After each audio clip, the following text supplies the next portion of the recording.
Hello everyone. I wanted to share this message before this video starts.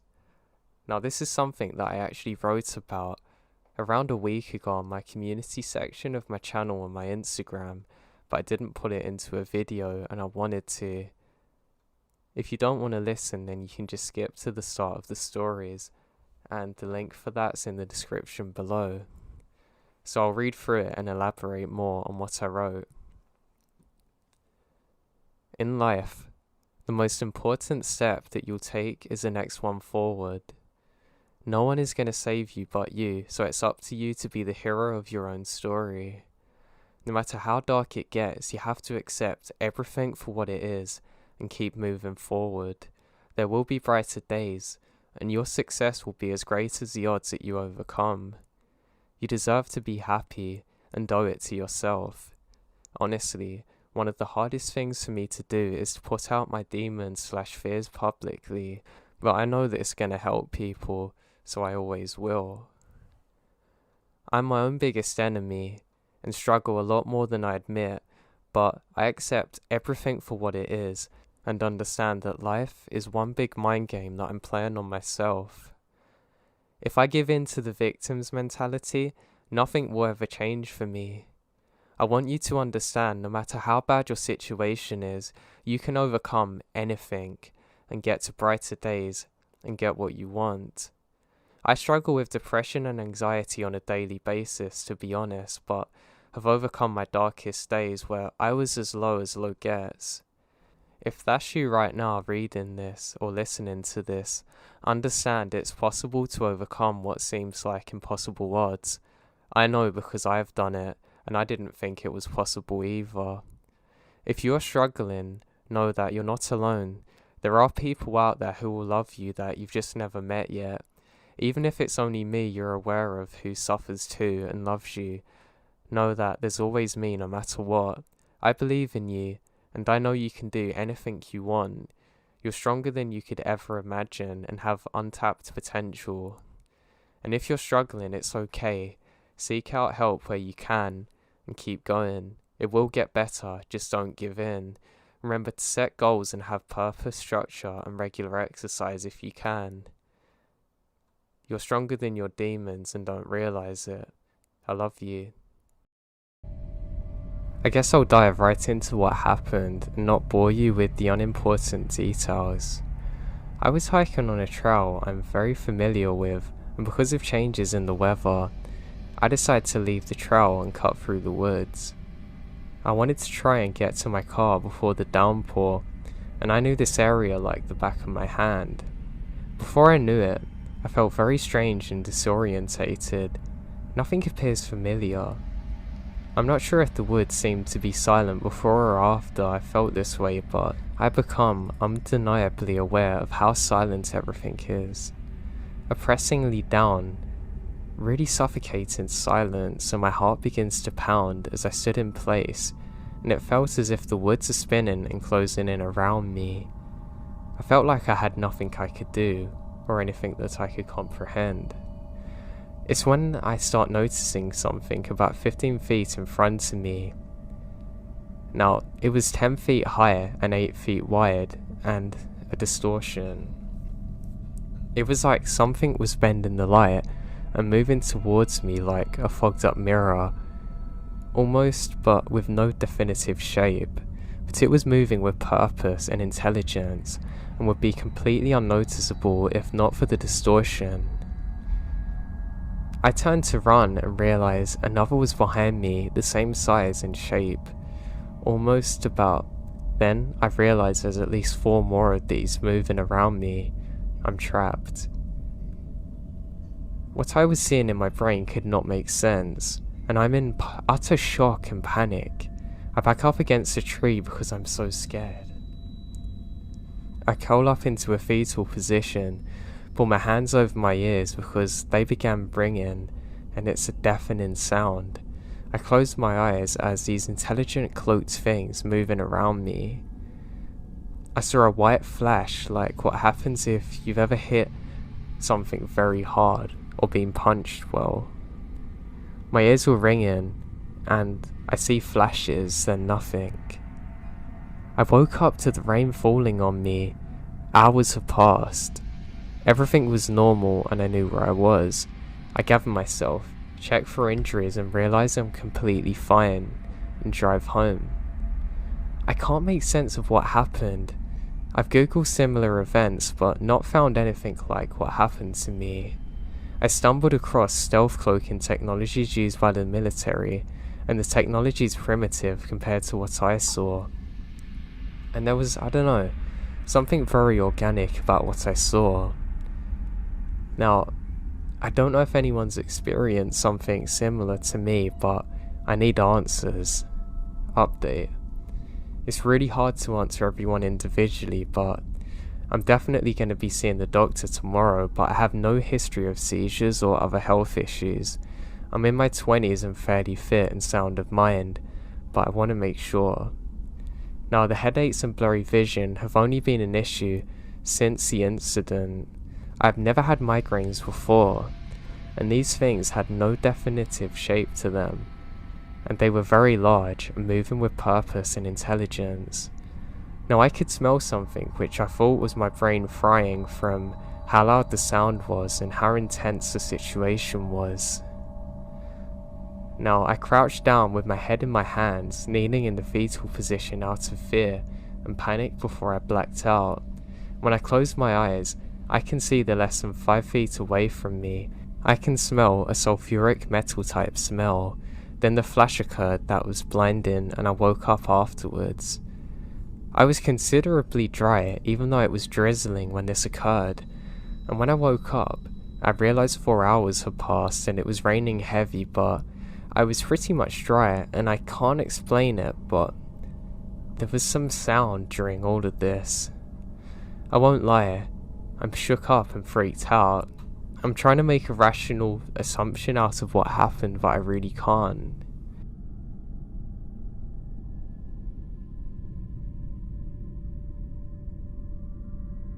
I was coming home late from work one day. I worked as a forest ranger, so that means my hours could go pretty late sometimes. I had a pretty good day at work. Everything was normal. I got in and went to sleep. Now, just because I wasn't at work didn't mean I wasn't an outdoorsy person. So the next day, I decided to go for a hike in a forest not too far away from where I live. I really like getting out into the middle of nowhere because I find I can really free my mind this way and just think with a clear head. Now, eventually I arrive at the forest. It's very peaceful now. I can hear all kinds of animals around. I put in my headphones and listen to some music and start my walk. As I'm walking, I start to get caught up on something that annoyed me, and I'm trying to find ways to think out of the situation. This goes on for a while, and I realise that I'm in a part of the woods I've never been in before. I'm kind of confused because as I look around, I see some mist and fog. I know that I must be near water because the mist is here, but I've never seen it before. As I'm doing so, I can see a dead tree just off in the distance. I don't know what it is about this, but I keep getting a really weird vibe. I look to the left and I can see a person standing up. I can only see the top of them. They must be wearing some strange camouflage or a Halloween suit because it looks like a skeleton staring at me. I think this is weird, and I decide to take off my headphones so I can be more in the situation in case anything goes bad. As I do so, I hear the sounds of bones crashing on the floor, almost like somebody's dropped a load of sticks onto concrete. Then it hits me. It's now completely silent where I am, and I look around and it's almost like I've gone to a complete different place. It doesn't look anything like the woods I was in before. I look up and I call out to the person thinking it's a hunter. They're not meant to be hunting here and I really don't want to get shot today. They can't hear me, or they don't reply, so I decide to walk over slowly. I turn on my flashlight on my phone so they can see me coming. Again, I really don't want them to mistake me for an animal, but I have an orange coat on, so there shouldn't be a problem with that. I start explaining that I'm an off-duty park ranger and there's no problems here, just to let them know that I'm here. It's something I don't realise till afterwards, but it was completely silent in this moment, and the fog seems to be picking up. It was crazy thinking of it now. It was almost like I entered a movie scene of a strange limbo land where there's no heaven or earth or anything. You're just kind of in a barren wasteland. It's really creepy. I walk up towards where I last saw the person and I realise that they're long gone. But they've left something behind. I think it's a backpack, but I can't tell next to the sticks. As I approach, I get a horrible smell of sulphur. It's almost like a metallic smell. It's very hard to describe. I then see something on the ground that appears to be a large white rock followed by other sticks. I'm very confused on exactly what this is. I turn it over using only my foot, and my heart drops. These are human remains. Not a fresh body by any chance. It looks like ancient bones, just sitting in a pile. My palms begin to sweat and it hits me that I saw this thing standing just a few seconds earlier before I looked down at my phone. In a heartbeat, I turn round and start sprinting in the opposite direction. The smell of sulphur still seems to be following me. I keep on sprinting through the woods and I don't even bother looking back. Through the grace of God, I find a path that I knew, which I never really travel along, and I keep on running for what felt like hours. I continue on this path and I glance back for a second and catch my breath. The craziest thing is I can't see any fog now, and the sound has all returned. Within less than a minute, I'm already sprinting back to my car, weeping as I'm driving back home. I haven't told this story to anyone, and I've never went back there again since. I have no idea what kind of limbo land I entered, or what that thing was. I just know that I never want to encounter it again.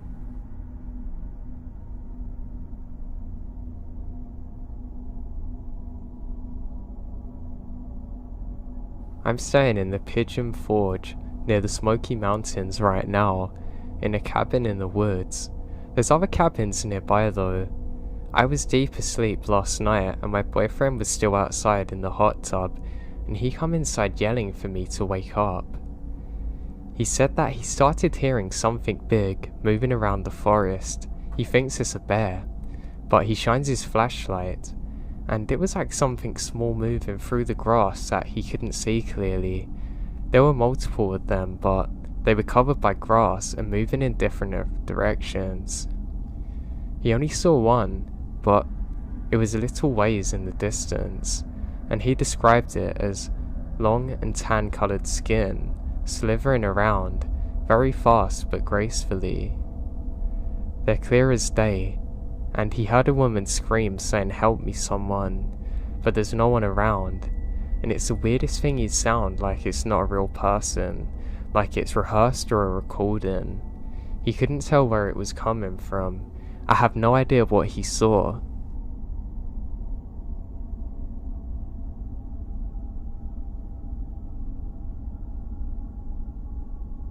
So for a bit of context, I live in northwestern Georgia, US. I'm in the middle of nowhere, on a weird off on its own cul-de-sac with houses only on one side and the woods around it. Other than the cul-de-sac, houses are over 100 yards away from each other. The woods are thick, beginning about 30 foot away from our house. The area is not known to have any bears, no wolves or coyotes, and our coyotes are really small and shy, like the deer. I even contacted our local DFW, and they said there's never been anything bigger than a coyote or wolf out here. I take the dogs out in the yard to pee about 2 to 3 times after dark.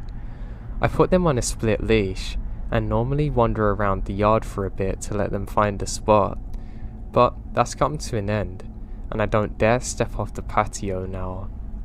For the past few weeks, my dogs have been acting really odd when it comes to going out at night. They want to go out front, but since my landlord doesn't want me to let them ruin the front lawn, I have to drag them to the back door, and they refuse to step out most times, especially my younger dog. They want to stay close to the house and are always very alert. They will lunge towards the woods at random, starting to bark like crazy. I would normally call this off as just wildlife, but it's been getting really weird. And normally, if there is something like a rabbit, they're very easily shushed and redirected. I've heard whatever it is walking right on the edge of the woods. It doesn't have the typical 4-beat walk of a 4-legged animal, and it's not scared of my dogs. I can hear its heavy breathing and the leaves crunch as it moves. It's not scared of dogs at all or me shouting, and it doesn't have to leave. It's always there by 9 PM. It'll be there at midnight, then it'll be there at 2 AM, always at the very edge of the woods, and I can feel a difference myself. Even when I go out alone, I had to grab a patio chair the other day for example. It's almost like I can feel when it's there. I'm normally very relaxed in my yard, even at night, but I'll get that back shuddering feeling that I have to get out of there. Now, my dogs go crazy when inside, seemingly at random, standing at the windows barking out to the woods. I've been out there during the day, looking for things like fur scraps, stag or claw marks, but nothing ever turns up, not even footprints. I've been trying to really find what this can be, but I always end up going in circles with this. As an immigrant, I'm not knowledgeable on local stuff like folklore, but I know this scares the holy hell out of me, so I'm wondering if anyone has an idea of what this could be.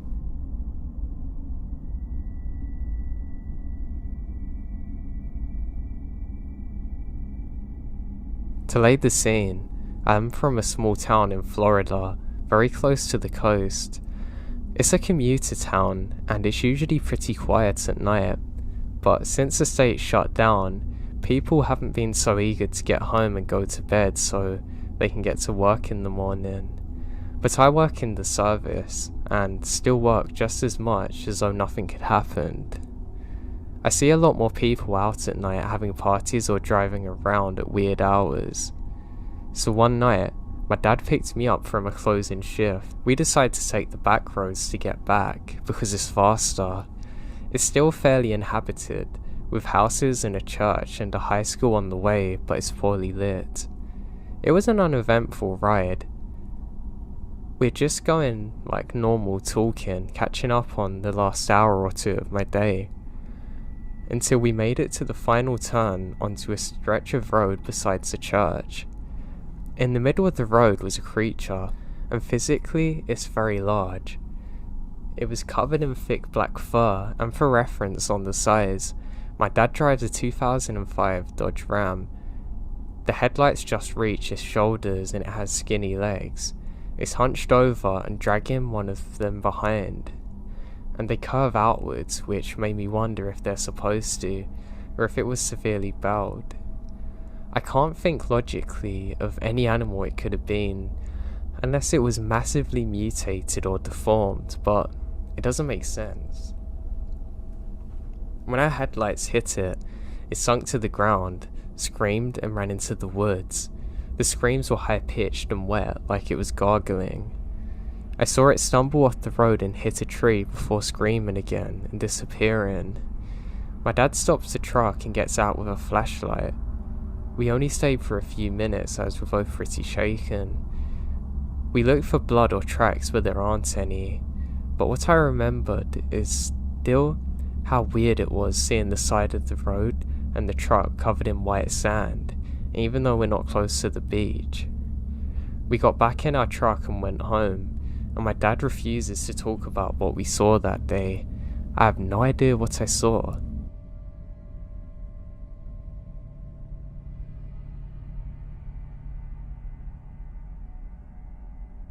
Before I share my mum's experience, I feel like a little background into my family's history will be important. We're from a small town in Arizona. I was born there, but I lived in the city since I was 5 years old. My parents were born and raised there, as were their parents.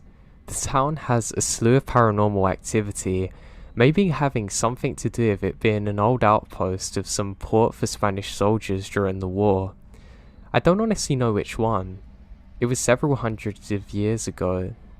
There are rumours of witchcraft, and many witches live in there even to this day.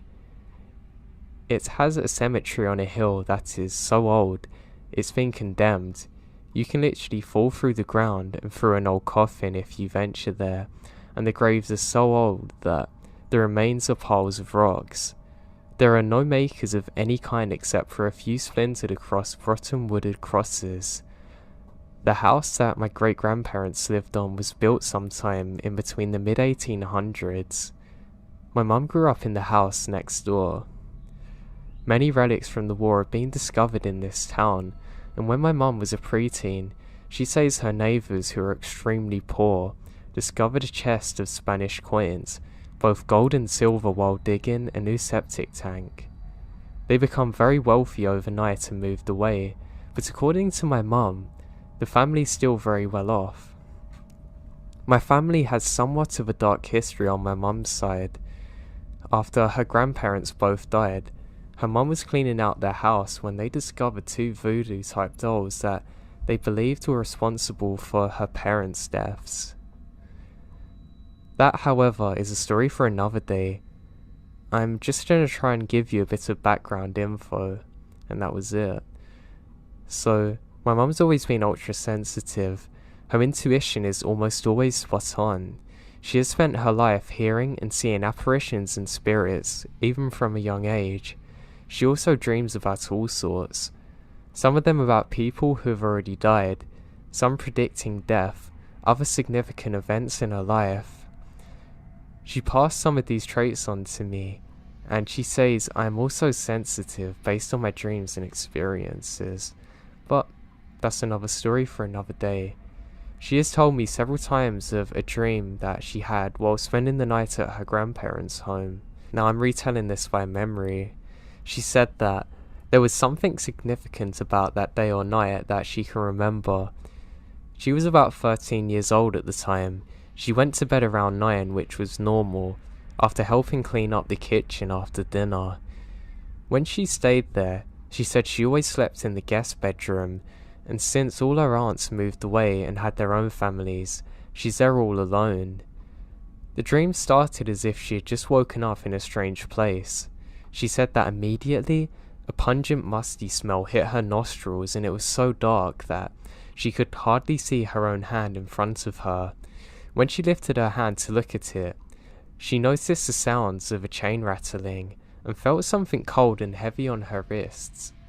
After feeling them, she realizes these are thick shackles, and they're attached to the wall behind her, so her movement's limited. She said she started to feel the rest of her body, and said she didn't like it and didn't feel as though she was herself. She's extremely thin, can see her ribs sticking out, and she wasn't clothed. Her hair was cut very short and uneven, from what she could feel. Her face felt very thin too. Her cheekbones were sticking out. She noticed that she could faintly hear the sound of a man's voice and the sounds of horses, but it was far from where she was. It smelt dank and faintly like horses' manure. The floor was dirty. The floor felt hard like clay or concrete, and she started telling herself that it's just a dream, but she couldn't escape how real it felt. The smell, the sounds, the weight of the shackles and chains. About that time she started to hear some of the other chains rattling close by, as if there were others chained up around her. She could actually hear them cry and whimper, but not really understand words. At that point, a feeling of complete terror hit her, like she knew she could never escape or be rescued and would die there. She starts to look around and said she couldn't see anything besides or in front of her. But when she looked up, she could see there's a small window or opening about 2 feet by 2 feet, and it had 4 or 5 vertical bars on it. It must have been about 50 feet up from the floor, so there was no way she could reach it or look out of it. She realized that there were voices and the sounds of horses coming. She starts to panic and pulls at the chains, tugging at the shackles but to no avail. Neither would budge. She was trapped there with no way out. At this point she told herself that she had to be dreaming and tried everything she could to wake herself up. She bit her hands and pinched herself, even slapping herself, and nothing could wake her up. After what felt like hours, she sort of just bowed her head off and laid down crying to sleep. When she woke up, it's the next morning and the sun's shining. She woke up in bed, the same one she fell asleep in, at her grandparents' home. When she opened her eyes, her cheeks and pillow were wet with tears. Her heart was pounding out of her chest. She said that she still felt that horrible panic for several minutes after. She immediately got up and went to her grandparents' room. Now it's early, but they're already awake. She proceeded to tell them everything about the dream in detail. Her grandpa, whom she is very close to, hugged her to comfort her, reassuring her that she had a nightmare and everything's okay, and she just had a vivid imagination. She went home later and told her mum. She told her the same thing, it's her imagination. It took a few days to get over it, but she eventually forgets about the dream, and didn't even think about it until years later. As I mentioned before, my great-grandparents' house that they lived in and died in was really old. Growing up in it, it always needed some kind of repairs. The roof and the walls are always being worked on. My mum said she is pregnant with me when she's about 23, when the floor needed to be redone, and it's no easy job. The entire floor needed to be torn out. Now around this time, both of my grandparents had passed away. Her parents lived in the home. My uncle and a couple of cousins were skilled carpenters and they decided to do the job. My grandparents and my 2 uncles had moved out for about a week in order to get on with the repairs. This is the part that freaks me out to this day though.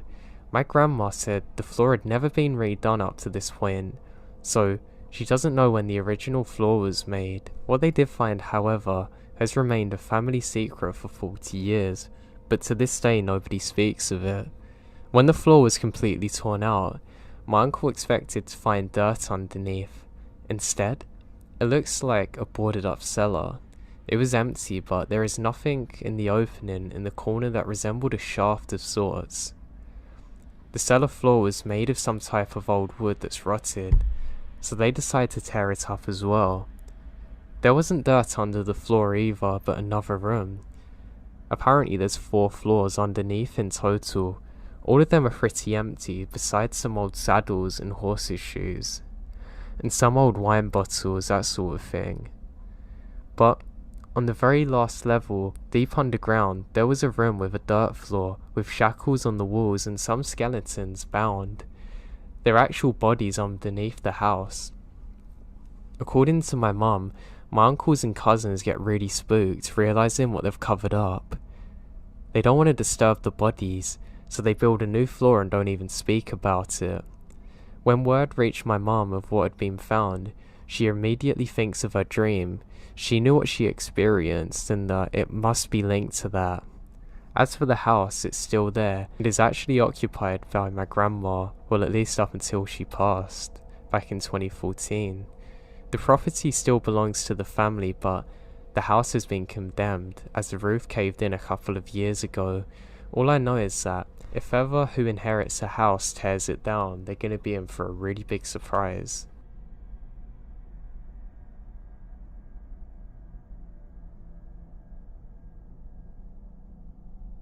My wife posted snippets of this story, but I'll explain it all. I lived in a small KY town throughout the middle of high school. That's as specific as I'll go. In this town, there was a large cemetery with a house on its land, and of course, My large family decided this is a perfect place. For reference, imagine a perfectly rectangled area. The entire right 2/3 are graves, maybe even more after that. The left third is condemned into a garage, with graves behind it and to the sides of it. In front of this garage is my house. An old house. This has been around for decades in terrible shape. It was cheap. Right away it's an unsettling home, with an added-on patio surrounded by windows that never felt empty day or night. This room had steps on the right that led to the basement, and the door in the front led to the main house. The entire house was freaky, and everyone often felt watched or followed. This actually happened all the time. Now to the basement, aka my living area. It was largely unfinished, just concrete all throughout. 1/3 of it are actually under the stairs, and there's a laundry/shower room. This was just a slab of concrete and a spray head, so let's just say it's horrid. There was a large main room where the patio steps connect to, allowing 2 entries and exits into the basement. It's important to know that in 3 years, the patio basement door was only used several times, usually by me sneaking out or something. There's only 2 small rooms with no doors connected to the main room, used for storage originally but turned into mine and my brother's rooms, even though he only stored things there and usually slept upstairs. Now, being a small child at the time, I didn't really think too much of this. The rooms are connected by a joint closet. My room was initially closed to the patio door on the far side of the room from the house stairs. I would spend the first half of the year in that room. This is the beginning of the terror I would experience. In this room, I used an old mint green bedsheet as a curtain, and it only took my first night to fully understand this place isn't normal. I would hear objects moving in the main room. The light from the shed that poured in from the ground level slit of a window would randomly be blocked with shadows. Whenever I left my room at night, I ran as hard as I can to get upstairs, dashing as fast as I can up the old wooden stairs, making as much noise as possible just to not hear it all behind me. I always felt watched, especially in the main room from my closet. I was about 15 at the time, so not an 8-year-old who's afraid of the dark, but I could feel eyes drilling into me, the malevolence of this main room, as I tore through the darkness to get upstairs. I slowly turned to sleeping less and less, waking up before my parents, pretending I dozed off on the couch to explain why I'm afraid of the basement. I never told them why until last year. Now, as terrifying and as unsettling as it is, my room felt, well, fine. Aside from the closet that connects to the other room, a closet I never opened unless I had to. It was fine. I wasn't disturbed in the room, and just left lights on whenever I could. However, after the first year, toxic mold pushed me from my room to what was originally my little brother's room, aka the place he left for a few things. It was here that the spookiness escalated to images and voices that haunted me for years later, still making me scream and wake up begging for help. My wife, who was dating me at the time I lived there, has said it's become normal to her to reach over and comfort me during this. Right away in the new room, things changed. No longer was I isolated in the corner of the basement. I'm dead center. The same curtain hung over the door frame, but the basement window light went right through it. I could see them, people of all types walking through my basement. Conversing silhouettes burned into my mind like a man in a large hat and suit, speaking to someone about the boy in there, always moving past my door. They knew I was there, they knew who I was, but they weren't my family or friends. I would on occasion try and get the strength to turn my light on and see what it was, to find no one, not a single person. I'd run upstairs and find everyone asleep. Tears rolled down my face as my body was shocked. I would stay upstairs until my folks woke up. It was here that the nightmares began, which would lead to sleep paralysis at times, terrifying enough on its own, but not inherently paranormal. The comfort I had was leaving Dragon Ball Z Seasons DVDs playing all night, 8 hours straight, never letting the room get dark. The spirits and shadows walking past my room become common, but not quite nightly. I was afraid but felt no danger. They left my room undisturbed while I was in it, seemingly respectfully to me. That's until it came. I awoke one night surrounded by darkness. The light from outside is dim. My eyes opened immediately as everything felt wrong. Then I saw it, a black mass leaning over me. Now this is small, no larger than me at least. It's the purest black I've ever seen. It was the shadow amongst shadows, darker than the night sky without stars. It was looking down at me almost playfully, but I could feel its hatred and anger. I closed my eyes, making certain that it wasn't just in my head or a dream. Now, my heart stopped for a moment. I can still see its eye, all these years later, piercing me. I had to make it leave. Nothing had violated my space before. I closed my eyes as tight as possible and jumped through it, slam on my light without skipping a beat, turning on the TV that I had, slamming on Dragon Ball Z as quick as I possibly can. My body shaking as I curled into a ball, and just cried in the main room for several hours before the sun come up. This was the only time this creature made its presence known to me, but it still haunts me. I could feel that cold envelop me from time to time downstairs. The entire house was haunted. Objects would fall on their own and you'd hear footsteps constantly, but the base was my hell. Later last year, I told my siblings and parents what happened and asked if they felt something similar. Their stories weren't as graphic or as terrifying as mine, but they all experienced things in the basement. It's why my brother never slept there. My little sister wouldn't even go down there at all. 2 years later, the house was condemned, and I visited the now filled foundation where my room was. It was then that I really understood how I spent years sleeping on the same level, the exact same level as the bodies, surrounded on all sides, that I could feel this creature leaving the ground. It was terrifying me. I was glad it just wasn't watching me anymore.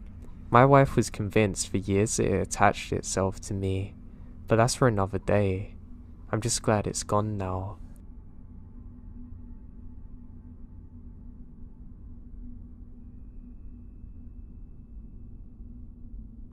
For most of my childhood, I believed ghosts were real. The reason I believed was because the nightmares I had when I was younger. Nightmares that prevented me from going to the bathroom in the middle of the night, forcing me to sleep with a light on constantly, preventing me from looking down dark hallways and rooms on the way to bed. Truth be told, I didn't experience anything tangible to back my beliefs for a long time, yet I still believed the place was haunted. Fast forward to the age of 13, I moved to a new city into a much newer house. Nothing happened for several years, and my fears waned. I slept comfortable for years in one of the rooms upstairs. Life events happened. I was forced to switch rooms several times. I moved to another room upstairs across the hall, and back again to my original room. Again, nothing out of the ordinary. Nothing could have prepared me for the next move, to the middle of the wide open basement. It started in high school at about 10th grade. I slept underneath a window. Seating area, TV, bathroom, another bedroom were across to my left. A storage space was at the foot of my bed, 2 giant bookcases with a curtain between them, with a fridge and family heirlooms behind them. Now one early morning, I had my first experience. Now at 6 AM, my alarm was set to kill a queen. I was awoken to the song. When I sat up to my best friend, who was dressed as Freddie Mercury at Live Aid, standing at the foot of my bedroom door singing, Only for a brief moment, I blinked and he's gone. The alarm went off. I laugh about it. Nothing too strange for several weeks occurred after. Another night, I was awoken to a chill. I opened my eyes to the dark basement. My eyes pan to the left, and I see a tall, black, shadowy figure quietly floating across the room, passing about 5 feet away from me parallel to the bedside before disappearing behind the bookcase. It was hauntingly peaceful and quiet. It didn't appear to notice me, but the image was so vivid. It didn't actually scare me, and I slept peacefully after. But whatever was trying to communicate with me saved its most disturbing and sinister for last. Several months later, my room orientation changed. I now slept where the seating area was facing the window I slept underneath. The black shadow now wouldn't move from left to right, instead right to left. It was December and I wasn't feeling great, and I go to bed at 8. I was in a state of sleep that you're just about aware of what's going on, but you kind of feel asleep, like an in-between. Something tells me to sit up. I turned over and sat up, and I see a moonlight white, decomposing face with hollowed out eyes about 12 inches away from me, its face contorting, rotting and disfigured. It was in a crawling position, staring at me. My eyes dart left, and 3 more sat to the couch to the left of me, one with its legs crossed, all facing me, disfigured. This only lasted for a few seconds. I closed my eyes a few times and they were gone. I curled up into the corner against the wall, panicked, fumbled for the TV remote in the dark and turned that on for some light, and I don't sleep for 3 days. When I went back, I never slept comfortably, and I never saw anything like it since.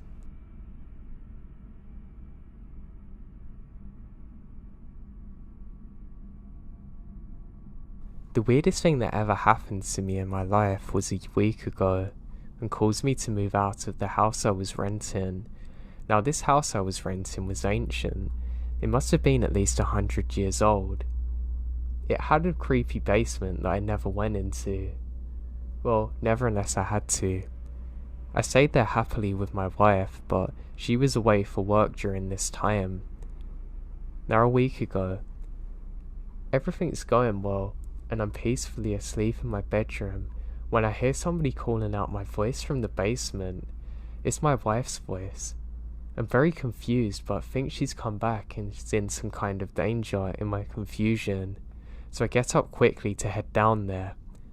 I have my flashlight, and I'm not kidding. The moment I put my flashlight there, I can't even see the bottom of the stairs. This doesn't make sense because I have my torch on, but it's almost like I've hit a wall of blackness. My flashlight flickers off and I hear the most blood-curdling scream I've ever heard in my life. I drop the torch and immediately bolt it out of there. I quickly pack up some vital necessities, jump into my car, then drive for 3 hours to get to my parents' house. I never went back to that place again. Later in that same day, I get a phone call off of my neighbour asking if I was okay because she heard a blood-curdling scream coming from my house and could see a figure at the very top in the attic.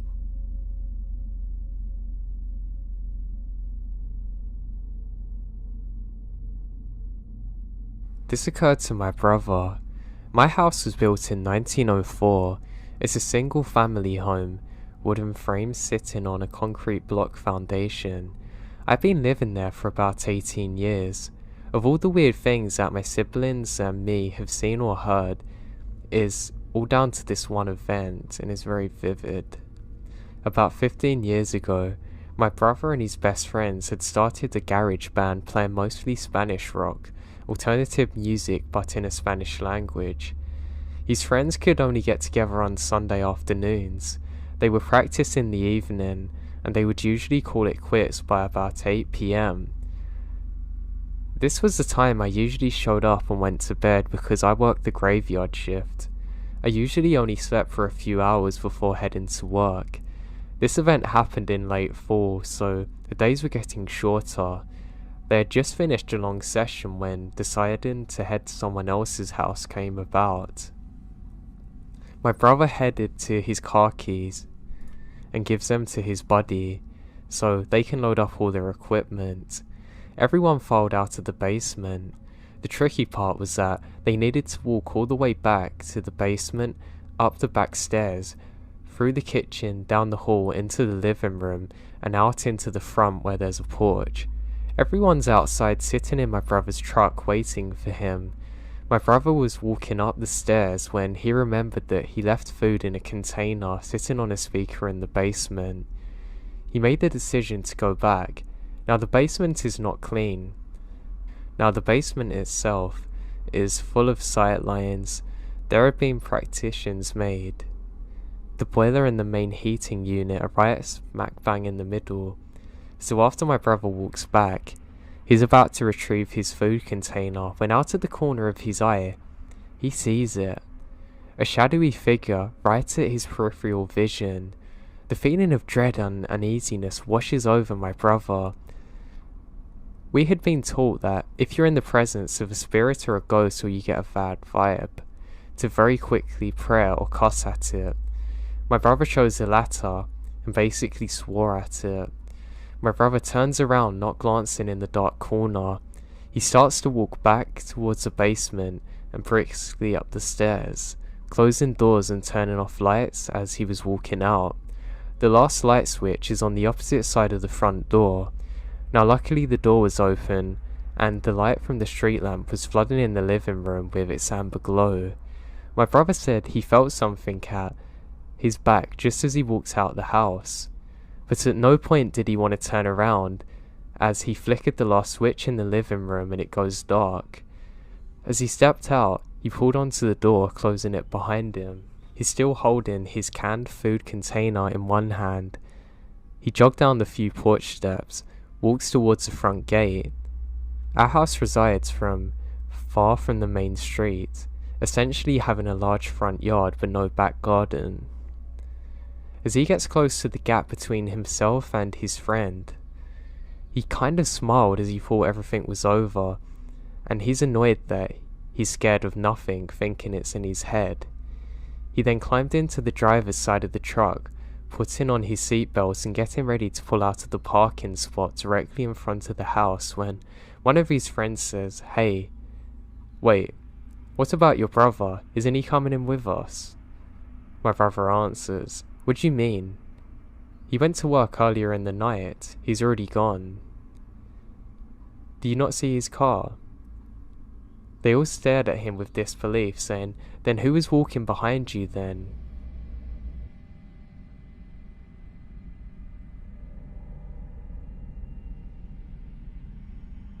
Hello everyone, hope you're all doing great. Thank you again for all the kind comments on my last video and on my Instagram. I wanted to say, remember, if you struggle with mental health problems, make sure that you have a good structure in your life. It doesn't sound like much, but it's extremely important for me to stay good and to get everything done and not worry as much. It hasn't got to be the most overstructured thing in the world or too complicated, but just make sure that you have some kind of routine. Like, it'll really do a lot of good for your head, honestly. The worst I get is when I don't have goals or structure, but having them simple things can make the world's difference, so just remember that. I hope you enjoy these stories. I love you, and I'll talk to you all soon. And make sure you check out the podcast below and my Instagram, which is at Joe the Insomniac. So I live in a somewhat medium-sized town with a mix of cities and backwoods areas. A bus stop I usually use is a good mix. It has buildings close by, while also having entry says into the nearby surrounding buildings. One morning, I was waiting in the middle of nowhere for the bus. I realise how late it is in the morning.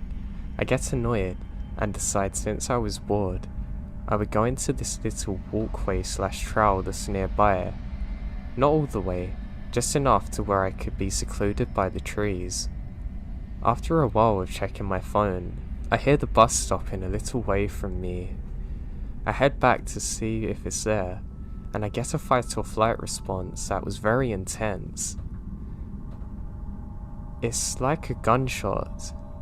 I turn around to see this crouching creature coming out of the secluded area that I was in. It was pitch black. Its arms were about the size of its body. Its head looked like it was an eraser that's used. The most terrifying part of the creature is its size. It's easily the size of a telephone pole. It towered over me, and everything around it. Its hands were large and its fingers were thick, and were about half the size of my arm. I don't know if I should run because I know this thing could catch me easily. Some time passed while it climbed out of the walkway and just stood looking at me. Then the bus pulled up, opens its doors. I look at the bus and back to the creature, but I can't see it now. I look at the bus driver and his face is normal, so I assume that he hasn't seen it. I got on the bus and cried silently for a good 5 minutes. I don't know if this correlated or if it's just my brain, but that night I had a dream of the exact same thing that happened to me. Except the bus doesn't show up and my limbs get ripped off. My friends don't believe me about it. I don't know whether I saw a skinwalker or what, but I hate the fact that the bus driver didn't see it too. I have no idea what it was to this day, and I still get very scared if I go back to that bus stop or I'm near the forest line where this thing come from.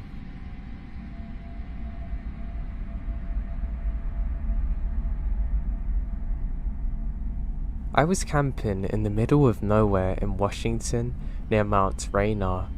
Like, not an official campground, just way out in the forest where I wouldn't have expected another human for miles. One night, I wake up and hear something. I open my tent, and there's a guy sitting by where I am with my fire, and right beside the tent. Nothing in particular is noteworthy about the situation now or the guy. It's just a regular guy sitting outside where I am, a couple of feet away from my tent. But he's got no pack or anything with him, just a guy there. He saw me open the tent. His eyes got huge, like he just saw a ghost, and he took off.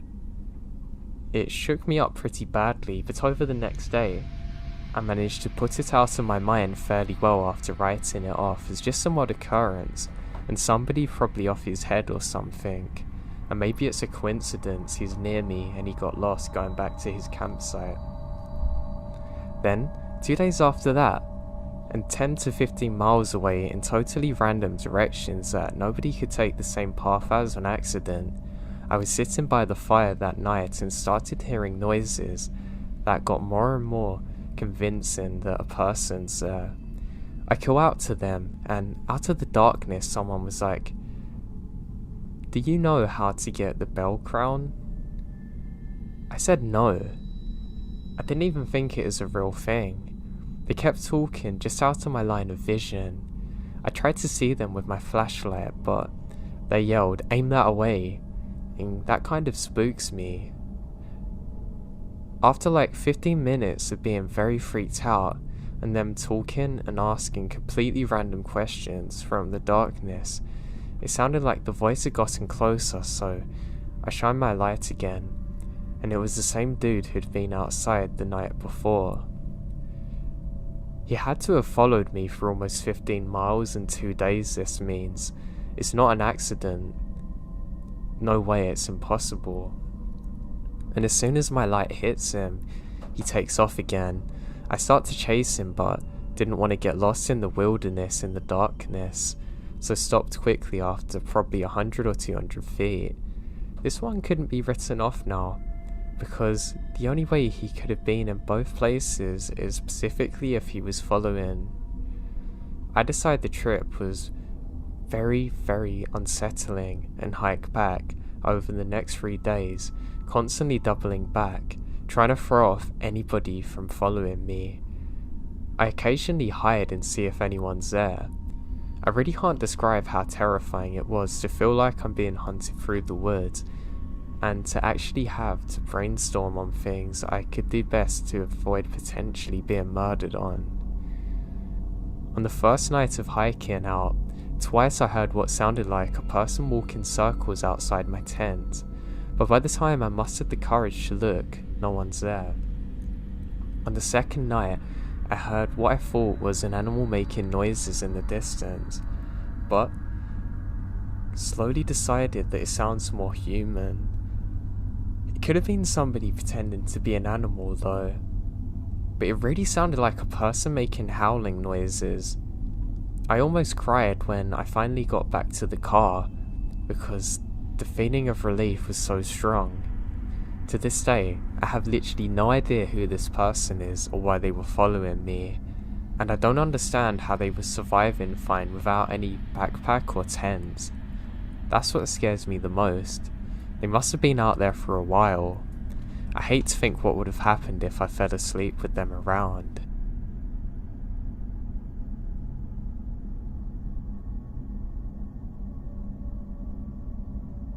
I live in a small town in Kentucky, and I've lived there for my entire life, and because of that, I've been surrounded by the mountains and woods for years. My house is currently nestled into the woods in the middle of nowhere, and thus, outdoor activities has taken up a massive chunk of my life, especially in the summer and fall. I'm in the woods almost daily, hiking to the creeks to fish or meadows to hunt. I know the woods and trails around my home like the back of my hand. That said, there is definitely something that calls to you while you're out in the woods, especially when you're alone, and I've just realised now that after stumbling upon these subs that it's something I probably shouldn't have brushed off, but it's hard to ignore. My parents began allowing me to hike alone when I was around 13, but I didn't get really into it until about 2 years later when I'm 15. Even then though, I wasn't allowed to go far and always had a walkie-talkie. Later at 17, I'm allowed to have a handgun with me, but that's neither here nor there. There's stories I can tell at that age too, but this one happened when I was 15. Before I get into it, I should mention that I have 2 dogs outside, Max a black lab and Bo a beagle. I've had both since I was young, and they're smart, always staying by my side when I'm in the woods. They always listen to me, until this day.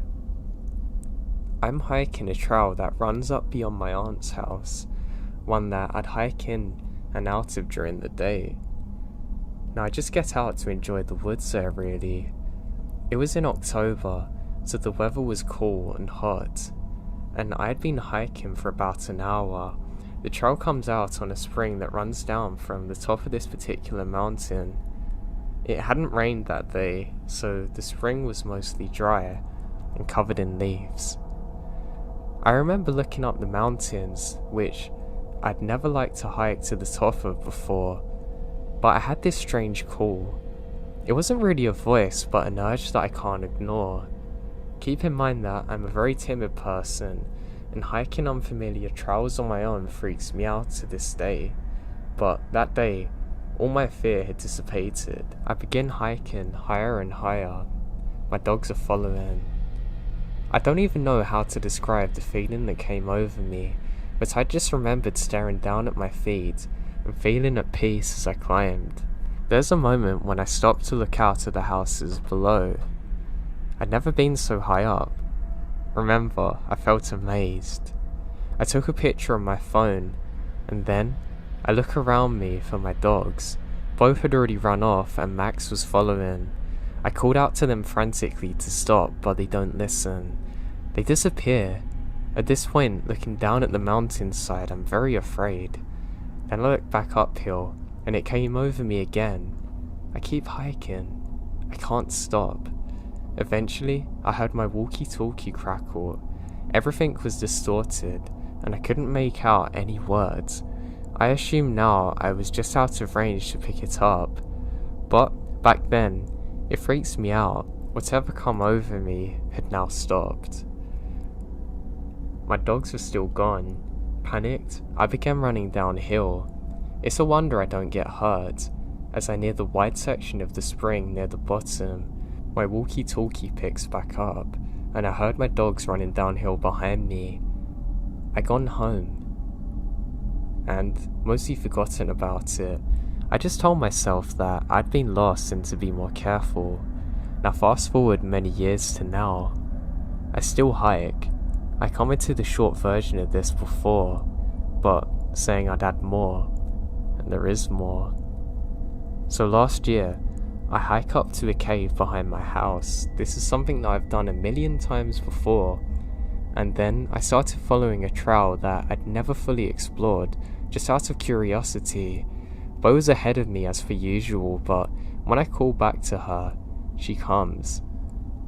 We hiked for the better part of 45 minutes, following a pretty simple trail. And then I figured out I'd better be heading back because it'd be getting dark soon. And yet I couldn't stop.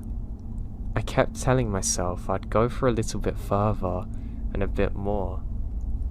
I remembered looking down at my feet, just like before, and listening to the silence of the woods around me, and feeling at peace.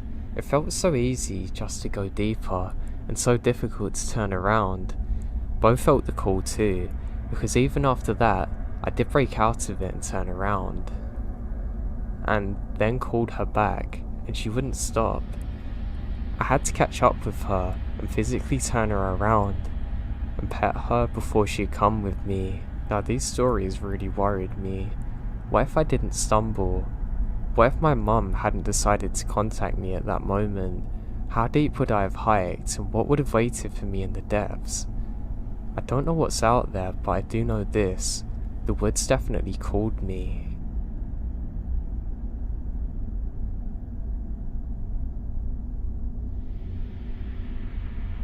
I grew up in Ohio in the 70s, and me and my childhood friend Joe were outside all the time we could manage it. Joe lived on a farm that bordered a pretty big forest, and my parents would drop me off in the morning, and we'd stay in the woods all weekend. We'd only come out for school. We loved to pretend that we were frontiermen. We built shelters, traps, practiced making fire with sticks, the whole 9 yards. When we got to be in high school, we got this notion to pull a Stand By Me. This was actually based on the movie of the same name that had just come out. The idea was that we'd walk the railroad tracks out in the country, but instead of looking for a dead body, we'd find cool bridges to fish from and camp a little way off the track. Of course we knew this was dangerous and we'd likely be trespassing, but we're kids. We had a lot of fun. We'd find beautiful rivers. We discovered bridges that nobody went on. We fished, hid from trains. At night, we camped in the woods just near the tracks and made small hidden fires. Nothing bad ever happened. I loved doing this. It was so fun we'd do it multiple times and never had a problem. After high school, me and Joe went on our own ways. We both left home, but always stayed in touch and always tried to coordinate visits so we'd see each other occasionally. But one summer in the mid-90s, it worked out that we were both in town for about a week. We'd do stuff with family in the day, and at night, we'd either catch drinks at the bar or sit outside Joe's house around a fire and talk about the old days. One night, me and Joe were talking about our Stand By Me trips. Well, nostalgia and beer are a hell of a mix, so we decided to take a day, walk the rails, camp one night and walk home. The day came. We started out early morning. We had my wife drop us off in our old spot where we used to start, right outside of our hometown. She thought this was absolutely crazy and made sure to mention that to us. When she pulled away, Joe suggested that instead of walking the usual route, we'd go the opposite way, just to be adventurous. We knew the land well, we had a map, so I gave a what the hell and we set off. The day went fine. It was fun and a little sad, but all in a good way. We found a bridge and sat on the edge, smoking, and then moved on. We had no fishing gear, but we brought some canned food and other stuff. Before the night set in, we picked a spot to camp in. It was a thick forested area, trees on every side of the track, so you felt like you were in a tunnel. We had brought the small hammocks to sleep on, but before we set them up, we decided to do a little scouting on the perimeter. Now, This is what we used to do in the old days too. We'd walk the area, go around a little, and make sure some dude's house wasn't just over the hill, and we're not just on their yard. We'd walk maybe 100 feet or so into the woods, up a small incline. We figured if we didn't see anything from the top of the short hill, we'd be okay. But when we got to the top, we saw an old building down at the bottom, about 100 yards into the woods, just barely visible. We pondered over what to do. We both assumed that it was a sugar shack or something, but there didn't appear to be a clear road into it. From where we were, there didn't look to be anyone in there either. All was quiet, no movement could be seen, no lights. We decided to walk a little closer just to make sure. We came down the hill very slowly. As we neared the building, we saw it wasn't a sugar shack at all, instead an old church. It looked like it had been abandoned for years.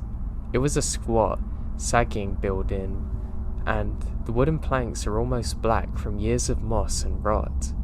A cross still stood on the top of the place, also weathered black. None of the windows had glass, and there were no doors, just open doorways. We got close enough to see inside.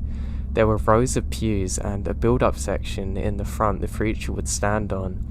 We didn't go all the way in. We didn't want to. Beyond all that, there were no signs of anybody else. No footprints, no paths, no roads. It was an abandoned church. We left immediately and went back up the hill to our spot that we had picked to camp at. Having a hill between us, we felt a lot safer, but we're still on edge. We chalk it up to the natural creepiness seeing a church in the middle of the woods. Besides, at this point, it was dusk and we decided to rig up our hammocks and go to sleep and move on early morning. Night set in. As we lay in our hammocks, we start talking, and we begin to hear something in the direction of the church. Our conversation about it went a little like this. "You hear that? What the hell? It sounds like someone singing." And at this point, we both slid right out of our hammocks, hunkered down, starting to hear more. We listened for a minute or two, but it wasn't getting louder. Finally, we moved back up the hill to spy from where they are. We could still move very quietly in the woods from the old days. The moon was barely out, but provided enough light for us to walk there. We don't use flashlights because obviously we don't want to be seen. It's coming from the church and the singing's coming from inside. Joe and I put our heads close together and heard a conversation. It sounded like they were talking in tongues almost. The light looked to be candlelight from the way it flickers, and though we tried, we couldn't make out what was being sung exactly. It sounded like church music, but another version in another language. We sat and watched for a while, trying to see who was in there, but we only saw occasional shadows. We have no intention of getting closer either. We're about a football field length away now.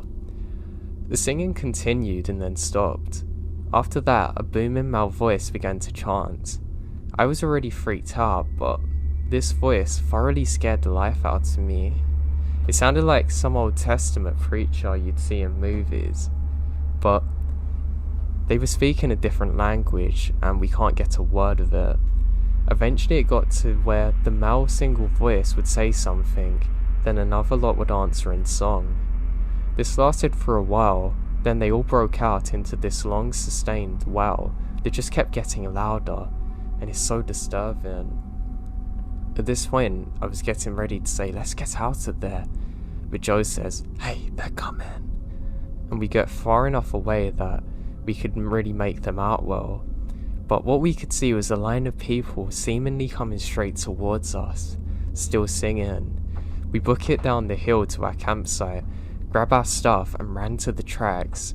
Once there, we ran down the tracks in the direction we come from. After a few minutes, we stopped and looked back. We saw lights coming down the hill.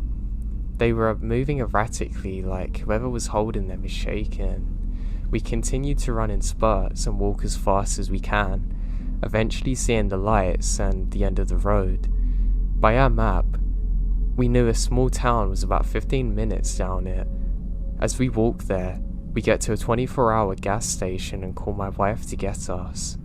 My wife and other friends all just think it's kids messing around, but we sure as hell know there weren't kids singing like that. We're not sure who those people were, but it's definitely the creepiest thing that's ever happened to me.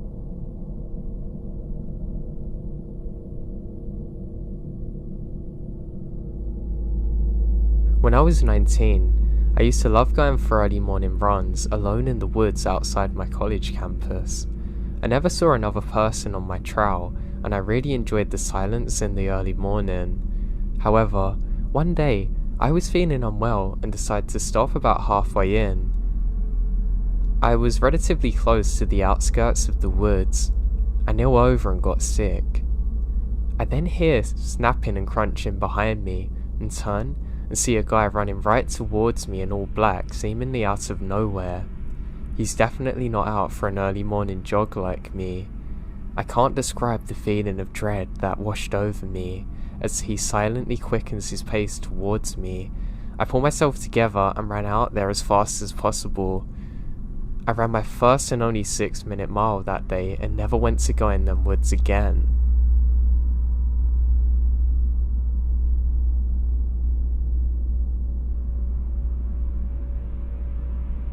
This happened to my roommate and I 2 years ago, when we drove into the national forest just outside of the town I lived in.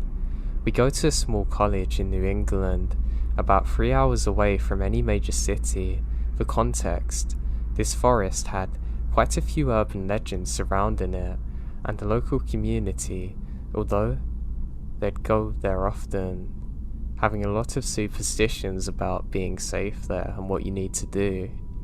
I just broke up with my partner, and my roommate could sense I'm down.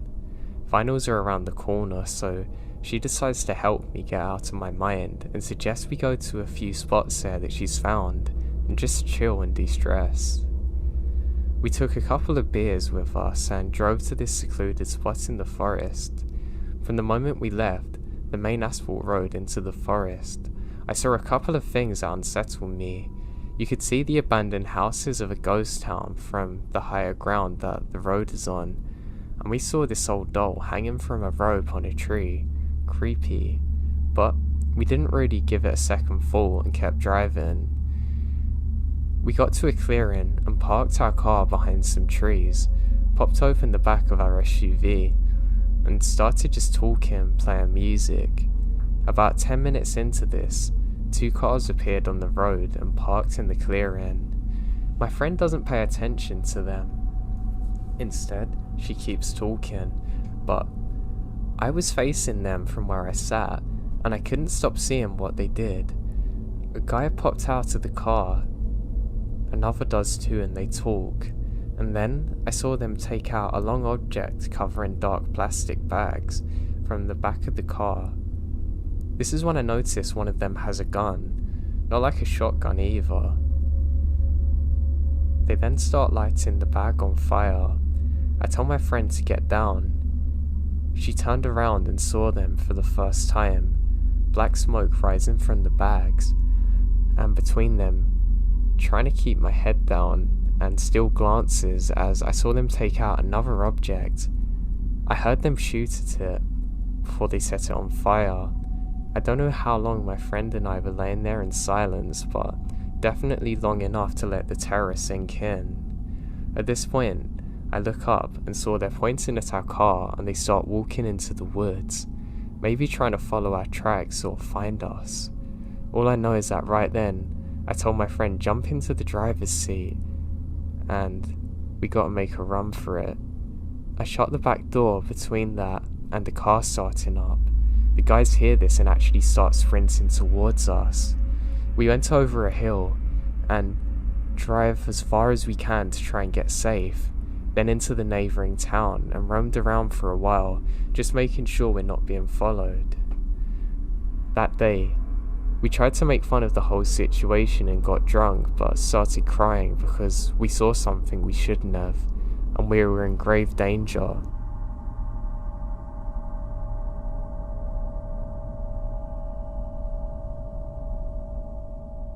I honestly don't know how to explain this strange handwritten letter I received last week.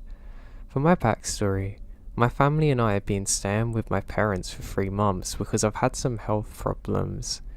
We didn't tell a lot of people because we were still in the same town and everyone was sheltering in place anyway.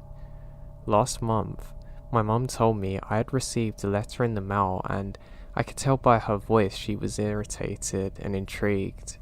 It was strange that there was even mail there because I've only been there for a couple years. It was never the permanent home, and I hadn't been there for long. I head downstairs and she hands me a letter, addressed to me but using my maiden name. I've been married over 10 years and my name is now distinctly different. The return address is from Patty C. I don't know anyone by the name. Now to reiterate, my parents don't actually own this home, so we're obviously very interested to see the contents of the envelope. But I open it and unfold a handwritten letter. Well, it's a note on a 9.5 by 11 ruled notebook paper. The letter is very personal, so I won't write it out, but it goes into detail about my health and how this person cares deeply and is praying for me. She writes as though we're best friends.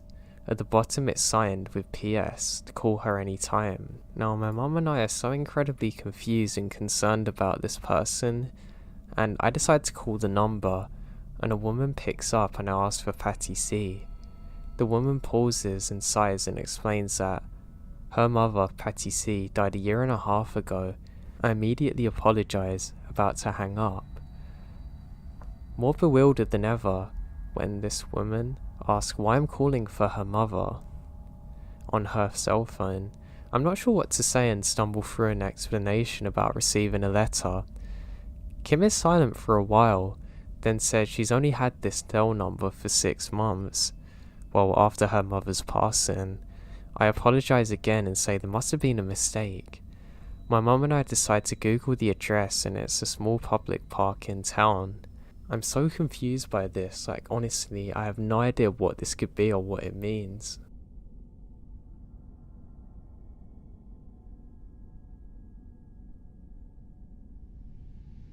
Back in the late 80s, I was in college and lived in a dorm room. I never owned an Ouija board, but if someone had one, I'd either watch or participate. To be honest, this was one of the first times I used one. I had a question for the board. My grandmother had my father when she was young and single.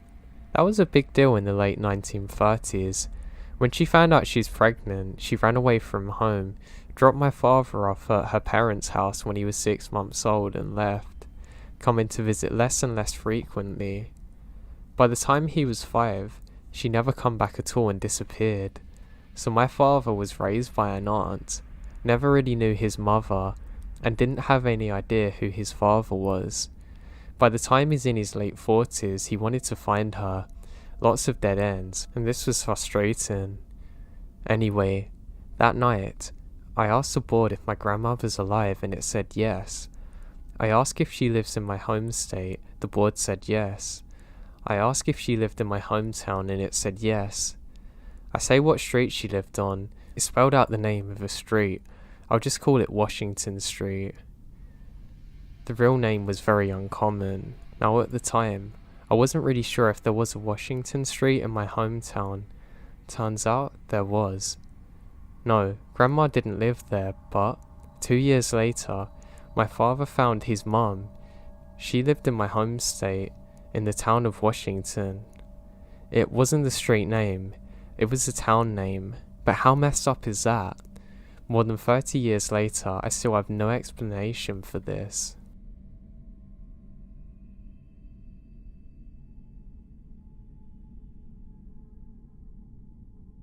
Hey everyone, this story is long and requires a lot of context, but be patient because it's worth it. I created this count to really talk about a couple of things that I've been through in the last 2 years because frankly, I've started to forget some of my older experiences from new ones piling up. Chronologically, this is like my 8th or 9th one now, and I want to share it. This story takes place at a cabin in Vermont. One room, 16 by 16, lofted area, wood stove for heat, no running water, attachment with a compositing toilet pretty far away, nestled into a dirt road off a dirt road. Both are from former login roads. Now, my girlfriend found the place on CL and wanted to move into it together because, in lieu of rent, we could provide 8 hours of labour a week to the landlord. I like the adventure and wild settings, and I was nervous that if she went in without me, she's going to be over her head. The backstory on the cabin is that it was built by a man, initials DC, in the mid-70s. DC suffered from schizophrenia and lived in the cabin while renting out another cabin for some property income. Somewhere along the lines, he had a couple renting his property who couldn't actually pay and wouldn't move out, and it upsets him. While they were gone, he burned their home to the ground. In the fallout, their relationship ended and they drifted away. DC built another cabin, a shack really, which is 2 4x8 rooms with a 7-foot ceiling adjacent to the rubble, and moves in.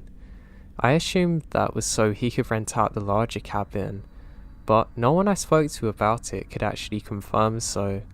Most of the history comes from the landlord who briefly knew DC, and a college friend of his who lives on the mountain in a shack made out of some tarps and plastic with a propane cooking stove for heat. Now he's a dear humble man and beautiful artist who did not like talking to strangers, but he and I connect over the love of nature and our willingness to get aesthetic in the pursuit of freedom. The shack stands on the property, but the roof is full of holes and is terribly rotten. It is frankly questionable how a structure as unsound as this stays up, but it does. The shack overlooks the cabin and can be seen looking out from the bathroom window and the southwest window in the main cabin. It was unearthly to see in the moonlight. This story takes place on November 18th of last year, roughly 2 weeks after my girlfriend and I had moved in. Kay's my girlfriend. Well, I'm just going to call her that for this. Kay had some problems, and still does. I loved her dearly, though, and at this point in time we were inseparable. The day started normally. She went to work and I stayed home, gave the dog a bath. A statty stopped by looking for her, second time she was out, and delivered a card. I texted her a photo and told her to get in touch without thinking, and that sets her off. I had to go to work, so I sent her a message that said I trusted her and would see her later. I went to work with the landlord, a mean old POS of the bad yogi variety, and left my phone in my coat. We were bucking logs and splitting wood, which was warm work that day, as the old saying goes, so I tossed my coat to the side. I don't hear my phone ring. When we're done splitting wood, he needed my help to drop off a car for his repair. He needed my help because he doesn't have friends and the place we're going was at some random rustic shop, because he thought he could make the guy work for extra cheap. On the way back, I finally took a look at my phone, and there's one message you never ever want to see, a suicidal note. We got back to the mountain and I'm at a loss. My car had been sitting since the day I brought it over because the battery is dead. It had no gas in it because I forgot my wallet. The last time I drove it to her and the car, the reliable one. So that's wherever she is and she won't answer my text messages. I try calling her relatives but no luck. So I mentioned the predicament to the landlord and he cracks a joke that she's already gone before covering up with a very hollow "it's usually nothing." He says I can have a half gallon of gas from a gas can and he'll give me a jump, but that's it. I honestly don't care, because it was enough to get me moving. I'm in no mood for jokes. So I set out. Jumper cables in the passenger seat, $3 in my pocket for gas. Literally all I had at this point, because you don't work for rent if you're flush with cash. I white-knuckled it to town, praying with my soul that she's alright. I drove all the way over to the spots with no luck. and went to the bar where her sister works to try and find her. She wasn't working, so I gave the bartender my number and said to reach out if he sees her and that it's urgent. Then I went to Kay's work and asked how she was when she left. Her employer told me that she left bitterly, swearing that she was going to end it, but she hadn't done anything because it didn't seem important. Now I'll let that sit there for a moment. Then a glimmer of hope. Her sister had heard from her, a single text message with the letter S. After roughly 5 hours up against it, we knew she was still breathing. You can't imagine the relief I felt, so I went home to wait, kept on texting her encouragement. Night fell, and I was in the cabin alone waiting. I'm a little bit of a poet, so I finally sent this poem. Sweet baby girl, out on your own. Who knows the way that you're going to be guided back home? We love you, we miss you. Our beating hearts have flown out from our cheeks to seek our missing one. She then came home, half an hour later, staggering through the door, falling into my arms, sobbing. She said that she had stopped there 3 times on her way up to the mountain because she didn't have the strength to return. I asked her how she was, and she said she felt heavy and cold, like she'd fallen down a dark hole. She said she couldn't find her way out, that she lost the light. I specifically remember her saying she felt like something was trying to swallow her and wouldn't let go. Then she looks at me and says she thought that something from the cabin or mountain was attacking her through the Ouija board. At this point, I felt thoroughly fed up against it. Her Ouija board is over 100 years old, one of the original ones made out of a single piece of wood. I had seen it once or twice and didn't like it much, because my background is kind of Christian, and it strongly believes in the existence of demons and spirits. Now, depending on who you ask, an Ouija board is like a direct door to hell. Her board is stored in a closet under the cabin, reachable only by steep dirt paths, tucked in any one of a random assortment of boxes. The last time that Kay went down there, she very nearly fell onto a pair of scissors. To put it bluntly, there were bad vibes and they're strong, so I told her I would deal with it if she agreed to follow my orders until we were done. She was nearly dead on her feet and agreed.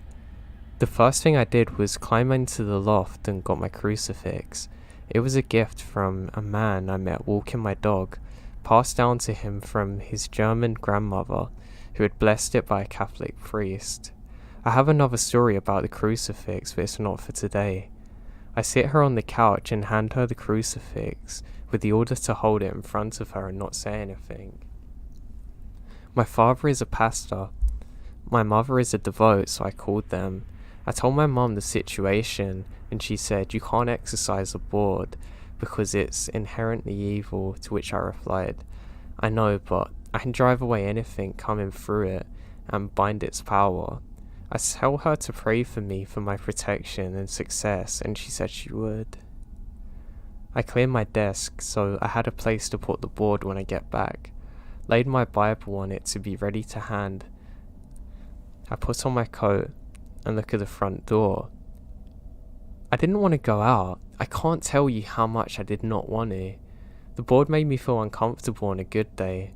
Now I had to go to find it in the closet in the dark by myself with full knowledge that it's trying to kill my girlfriend.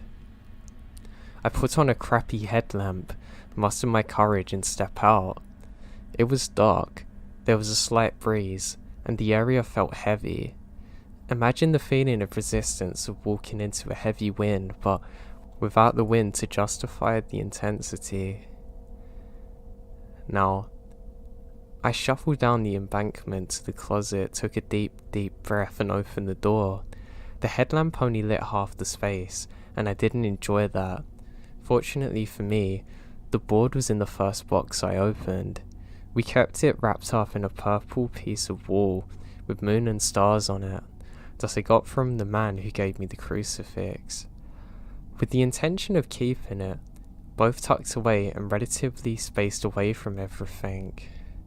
Now unfortunately for me, it's half unwrapped, and the naked board is hanging out in the cold. I picked it up by the covered part and wrapped it up. I took one step and something happened. I say something because it felt like I stumbled, but I didn't. I was anticipating and don't want to drop the board, so I was moving very slow, but I put my foot down and had to brace myself and keep from falling over. The second step was much the same, and I can't really describe it because I didn't feel a hand or a shove, and my feet didn't slip or slide, but my balance was all over. I carefully climbed up the embankment, went back in, and set the board in the spot I'd made for it. I unwrapped the board, placed my Bible directly between me and it. I sat down, put my hands flat on my desk, and wait for it. I cast out the evil. I bound out the board with the most powerful, clear, distinct language I can. Dealing with an evil spirit is like a wish of a genie, and you really don't want to leave loops. As soon as I stop speaking, the heavy feeling that had been lingering over me vanishes. I wrapped the board up and asked Kay if it worked. She smiles and nodded, and said that she could see the light again and was feeling better. Now there's one last wrinkle I wanted to leave you with, and I swear this is true. The night before that all happened, I had a dream that I ran out onto a pier into the ocean through fierce winds, crashing waves to get to Kay. I carried her back as storm winds howled and tried to get us back out of the sea. When we made it to land and looked for shelter, I opened the door in a pillar and thrust her ahead of me. Then I went in and found the room full of people in historical garb, some 1920s era, some earlier. I want to say there were 12 or 13, but it was a dream, so I can't remember. I do remember a little boy, newsy style, with a thick blood coming down from under his cap and a very haunting look in his eye. I opened the door and pulled us both from the room, and that's when I woke up.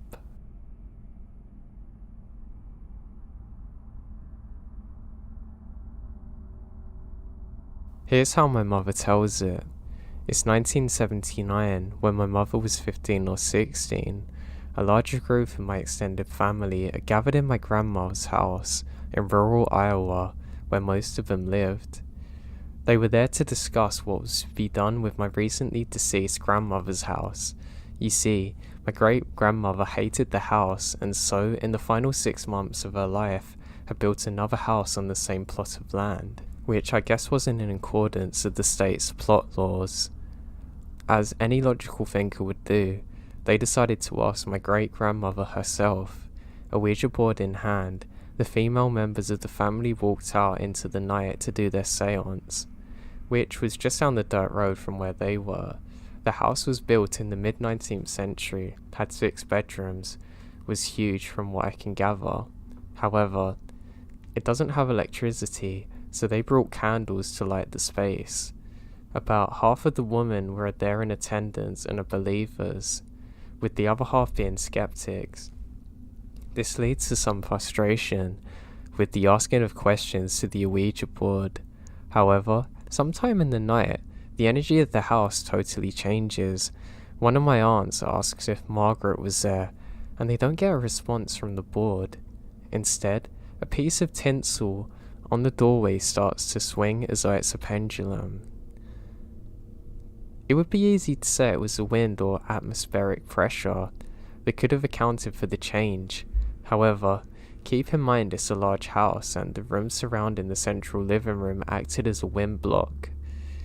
It's also worthwhile to point out that the candles at this point flickered or went out. The movement continues with every question, back and forth like a pendulum. Finally, someone asked what was to be done with the house. The tinsel stopped moving altogether and began moving violently in the opposite direction. The tinsel stopped responding after that question, so they moved back to the Ouija board. No sooner had they done this when it spelled out a very cryptic message, BURNIT. They then sprint out of there and call the volunteer fire department.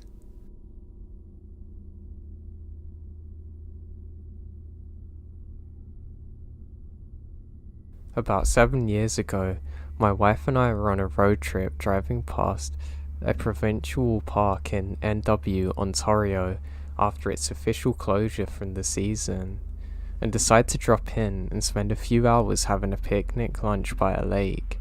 The park was totally deserted with the ranger/check station closed, but the park gate opened, and unmanned we drive past and drove down the roads to the campgrounds a few miles in. She had to use the washroom, so I pull up to a group of outhouses that are there for the campers. I park about 20 feet away and sat in the truck staring at the woods while she went into one of them. It was a sunny, quiet, peaceful day. Then after a few minutes, she came back into the truck, slams the door and shouts at me, "What is your problem?" I'm shocked and said, "What are you talking about?" And she says, "There's 3 outhouses. Could you have used one of them instead of trying to get to mine?" I said, "What?" She said, "Almost the whole time I was in there, you kept rattling and pulling the door trying to get in. I thought you were trying to break it." I told her that I didn't know what she was talking about. I said, "What the hell? I was here the whole time. There was no way I was there. You would have heard the truck open." We then went quiet and stared at each other, realizing just how quiet it is. I snap out of it and gun the truck out of there, and we never came back to that park. I wouldn't even go within 100 miles of it.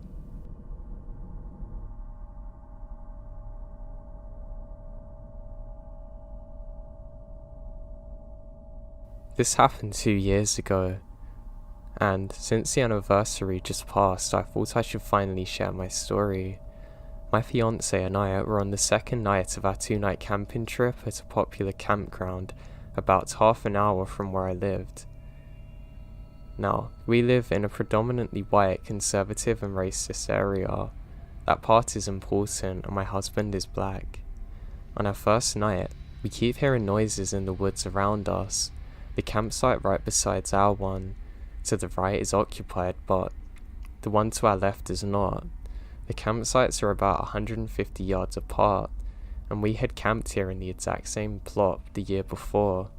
Needless to say, we were familiar with the area and the various kinds of animals that lived in the woods. The first night we heard shuffling around our tent. It was obvious something large had moved around. We brushed it off and assumed it was just a deer. Now back to the main event. On August 11, we spent the day at the battlefields, a town over, with my family. They'd all been invited to join us for the day, but my fiance, as a surprise for me, proposed to me. We stayed with my family into the evening, at about 6 p.m, before heading back to our campsite. When we got back, things were really odd. Someone had obviously been in our tent. Our blankets were thrown around and clothes were on the floor, backpack being rearranged, but hey, we were stupid 19-year-olds and decided that since whoever had busted in hadn't taken anything, everything's fine. We set up a campfire and sat out until it's dark, roasting hot dogs and s'mores, smoking cigarettes and celebrating our engagement. Around 9:30 p.m, we put out the fire and decided to go into our tent for the night to celebrate a little more. Now, we immediately hear noises outside of the tent again, but this time we focus in. We heard clear footsteps at this point, a man whispering. We look at each other with our eyes wide. Someone was definitely walking around our tent. We were still and completely silent, just listening to the footsteps we heard whispering again. There's 2 men around there. As if we had the ability to read minds, my fiance said, "I have to go to the bathroom," and I agreed. The bathroom was up the hill from our site. Most people who are in lower sites like ours drove their cars up to the bathroom. Now, here's the part where I get chills. We got up and were getting dressed, and my fiance just turned on a light in our tent, put his blinder on, when a man spoke directly in front of us saying, "What are you doing?" I can't even describe how malicious and menacing his voice sounds. It was clearly directed at us. He said it with a horrible tone. He was watching us through the tent. Again, because we're stupid, we decided to just go and run to the car. My fiancé grabbed his pocket knife and keys and stepped out of the tent. He pulled me with him and we ran like hell to the car. I heard footsteps running behind us, and then turning and running up to another campsite. At the bathroom, we talk over our options. We talk about sleeping in the car or driving to another town. Then, we have another idea. We drive back down to our campsite and begin packing up everything to the car. It was around midnight. We moved faster than I think either of us actually could be able to, wrapping up the tent with our belongings still in it, grabbing our folding chairs. We were all packed in 5 minutes and hopped into the car to leave. I jumped out at the end of the drive and grabbed our nameplate. As we pulled out of the campsite, I realised we can finally see the assailants. Stalking through the woods onto our campsite were tall white men. I realised they were the same men that had been driving past the campsite the whole time, just glaring at us, muttering.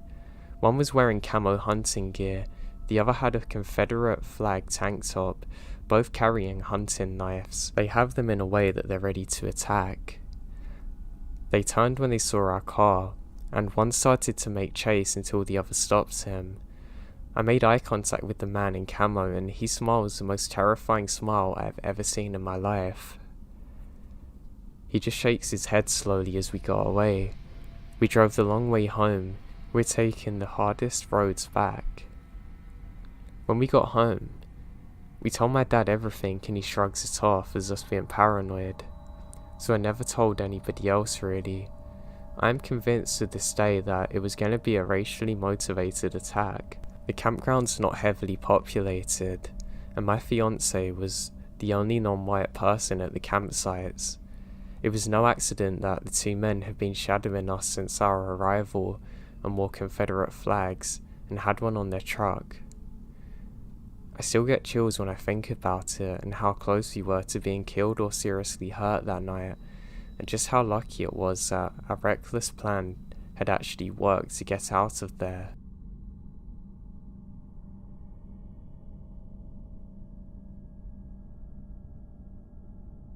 This was truly the scariest, most horrible thing that's ever happened to me. I've never been so petrified in my life. To this day, I don't know who this man was or what he was trying to do, or if he's still where I saw him. I'm sorry for how long the geographical description is. I just want everyone to understand how truly secluded I was when this happened, how badly it could have ended if it weren't for my parents. So I was back for the summer for the first time after starting university. Our home was, or still is, just outside of a small town with forest all around. There's also a small lake by it, which was diverged from a river that ran for miles through the forest and ran into a few streams east of the lake. Near my home, there was a small grassy path which led to the river following a stream. It was a long walk, but one I used to go on often as a child. I knew the forest there well. I knew where I could cut through the dense trees to make the stream. The walk I would go on always led me off the path which turns northwest slowly, so away from the stream, and then took a sharp turn west after a few miles, at which point the stream was hidden quite deep into the forest. I'd continue to walk north and follow the stream through the forest to get to the river, then follow the river west to get to the lake. It's easy to get lost in this forest because the terrain isn't just a slope down to the water, it goes up and down, and you end up completely surrounded by trees. I'd spent many days wandering around there alone or with my dad over the span of 18 years. I never saw anybody else there. I went there twice that summer, both times alone-ish. The first time I left in the morning, I walked along the path from the stream to the sharp bend, then cutting into the forest. I reached the stream after an hour or so. As I was running my hands through the water, I heard a bell from far away, coming from the north. Something was making a bell ring frequently and periodically, which I found strange. I listened well, wondering if it was a lost dog or something, and started moving towards the sound. I bloody know I'd be the first person to die, but I was heading north anyway, so what the hell. I realised it could have been an animal. I could tell the bell was heavy. I don't think it's an animal now, because it's so clear that it's not on a collar. I kept moving, and the bell was moving away from me. It then completely stops. The stream wasn't big enough or strong enough to carry a bell. That could have been enclosed in a tin or something. The river was too fast still. I thought of everything, but nothing could explain the sound apart from one obvious thing, which I just didn't feel comfortable with for some reason. I knew it had to be a person. I stopped thinking about it and just walked on normally. Until I found a badger, one that was dead. It was laying weirdly, and it wasn't as though an animal had attacked it. The smell was really bad too. Now the sound of the bell had been following the stream, so had I, and the badger was put there. Maybe it even died there. It was really weird. Now nothing else happens that day. Now 1 week later, I went back for the second time that summer and last time ever. I left home at around 6 PM. I made it to the stream, then walk into the river. It's an hour, and then decide to go back the way I came because it's getting late and it was raining heavily. The sun set around 9 PM. I was walking as fast as I could. The sound of the rain and the trees seemed surreal and loud. I knew that somewhat trotting with my head down for a while through the clearest and most open parts of the forest might not have been the best idea when I bumped into something quite heavy.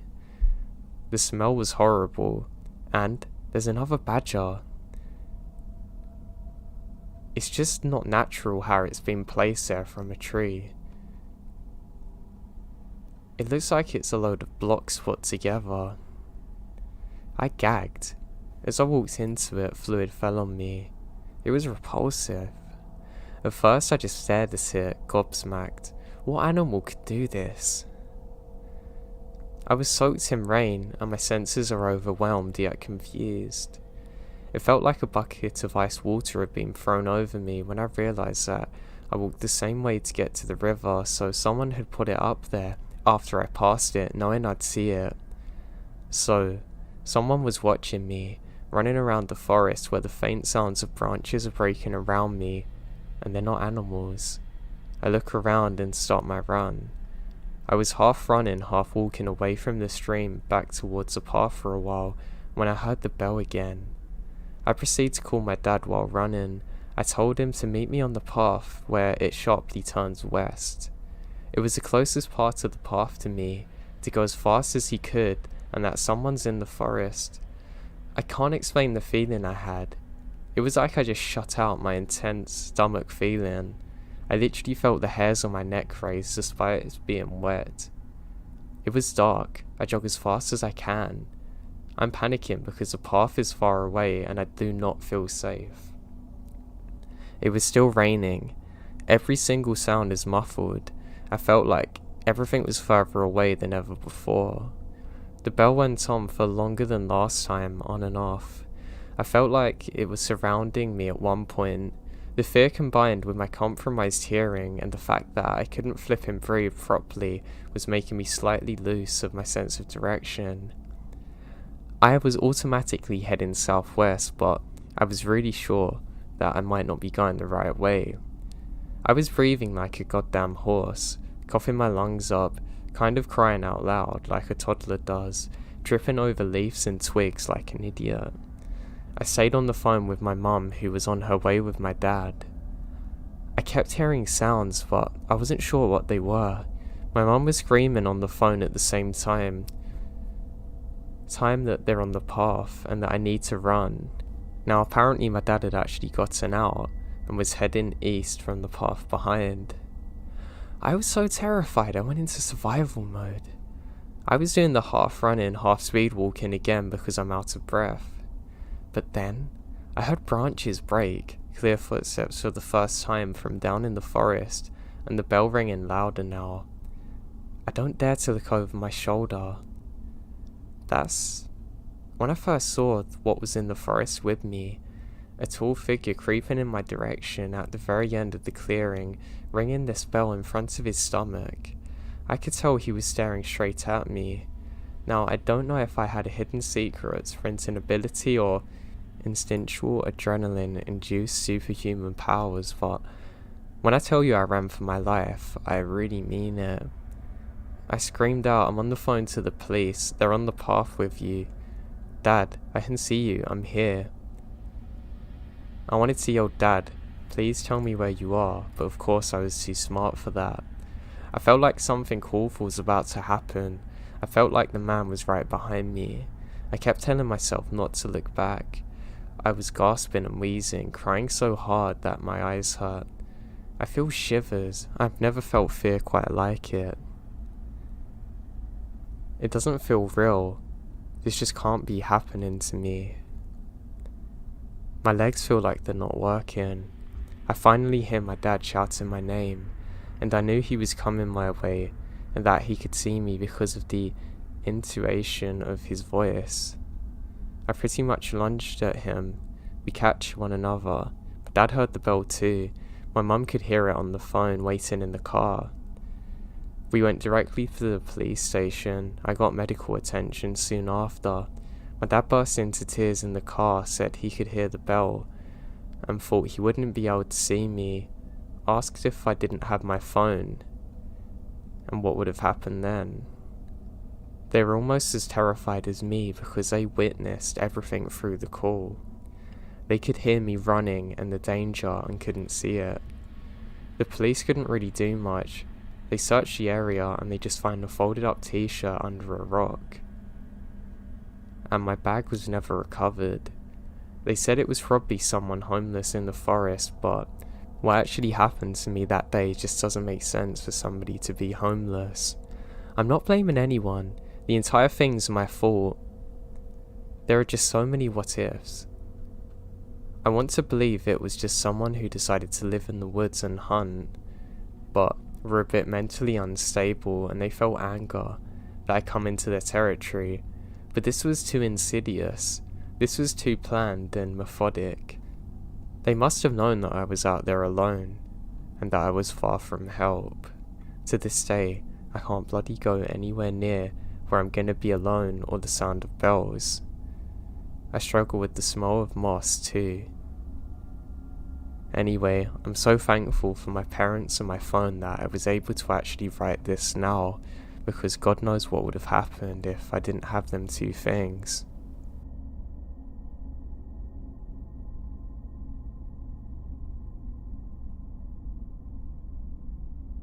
This story took place over 30 years ago and is from my childhood. Now, I didn't live too far away from some fields and a forest, and I would often go there just to have some nice fresh air and to get away from everything. This all changed one day, however. It wasn't a product of my own complacency, more so randomness that I'm going to get into. Now, I set off on this day like all my others, happy, and it's a nice comfortable walk-in pace. I have to go through a couple of fields and jump a gate, move past a power line, and just jump over a small stream. Now I'm at the start of the forest. There's moss covering most of the trees here. I know my way round pretty well, so I never worry too much. I feel very at peace here, but I don't like to overstay, because I know it can take a while to get back, and my thoughts can sometimes turn on me. So I continue like normal. I decide to stop for a second. I have a strange feeling that something's off, that I can't quite put my finger on. The feeling actually doesn't go away, and it's kind of frustrating. I decide to just close my eyes and lay back for a second. That turns into a 10-minute nap. I check my watch. I think, wow, it's been 3 hours, but I look again, it's only been 10 minutes. As I open my eyes, I get a little confused and readjust to my surroundings. I know I'm still in the same spot because my bag's there, but there are rocks that have perfectly been arranged in a circle around me, along with a big X next to my bag. I know for a fact that I haven't done this in my sleep. I call out for anyone, and suddenly, I hear a strange tapping on a tree further in the distance. I don't bother sticking around to investigate. I grab my bag and begin to sprint back as fast as I possibly can. I never went back to that forest, and I never told anyone about my experience until now. I still have no idea what the hell that was or what it could have meant. I still get nightmares sometimes just thinking about it. Even now, I'm starting to feel paranoid and feeling my palms sweat just typing this.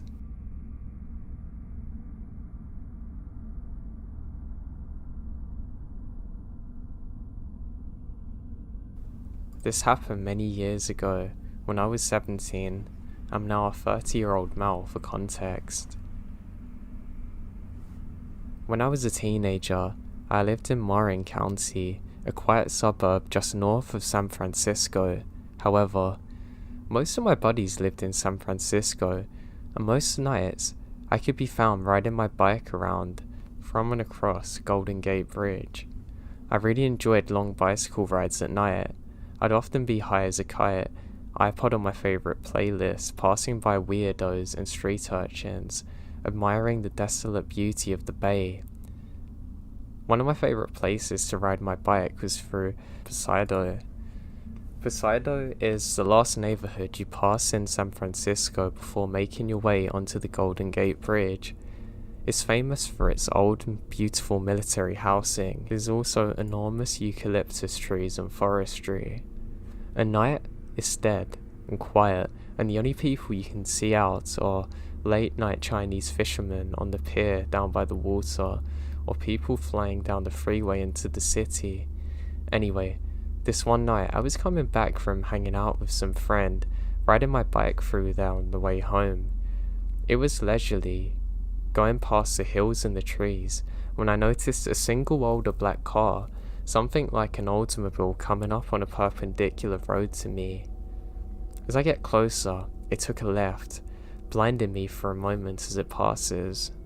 I don't think much of it at the time, but here and there you might see a couple cruising to go and make out by the bridge, or a car full of kids gonna smoke something near there at the old pet cemetery beneath the highway. A few minutes later, I had mostly climbed up the hill, and that takes me closer to the entrance of the bridge that looks down on Crissy Field. This road is dark with barely any lights, and I was enjoying looking down towards the water to my right when I noticed a car coming from behind me. I looked behind me and saw the same old black Oldsmobile, maybe 20 yards behind me with its lights off, driving very strangely at a crawl speed. I tried to wave past them, but the car just keeps on strolling slowly behind me. It was too dark to see who might be driving. The fact that the car had its lights off almost immediately struck me as a red flag, as well as the fact that it was deliberately tailgating me. I gave it a few more yards and tried to wave it past, but nothing. I'm now spooked. I took a sharp left on my bicycle and began bombing down the hill in the opposite way. This route would take me back deeper into a more secluded wooded area by the cemetery and air hangars. For a moment, I felt relieved until I heard a screeching of car wheels and glanced behind me to see the Oldsmobile with its lights off now passing behind the trees coming down the same hill as me. Now the Oldsmobile would have had to have made an extremely unusual U-turn, especially considering how narrow the roads are. Terrified now, I began pedaling faster away from the Oldsmobile, but as I pick up pace, so does the Oldsmobile. Using all my strength, I go as quick as I can up a hill, through some trees, jumping off the bike. I now run to find a bush to hide in. Hanging off the side of the hill, hidden in ivy, I was just below the road. I look up, but couldn't see anything. I suddenly hear the car pass and wait a few minutes before I heard it slowly approaching, no indication from headlights, and then pass by again and again for nearly 20 minutes or so, and I'm terrified hiding in the bush. Finally, I mustered the courage to get back on my bicycle, riding as fast as I possibly can back to the bridge. In the darkness, listening to myself pant. It felt like forever, but finally, I can see the glaring lights of the Golden Gate Bridge. But then again, I heard the car. I look behind me to see it. I smash through and make it to the parking lot. I rode up the pedestrian sidewalk next to the toll, get off my bike, under the light and chain smoke for a while. I never saw the car again on the bridge, nor did I see it again when I made it back to Marin.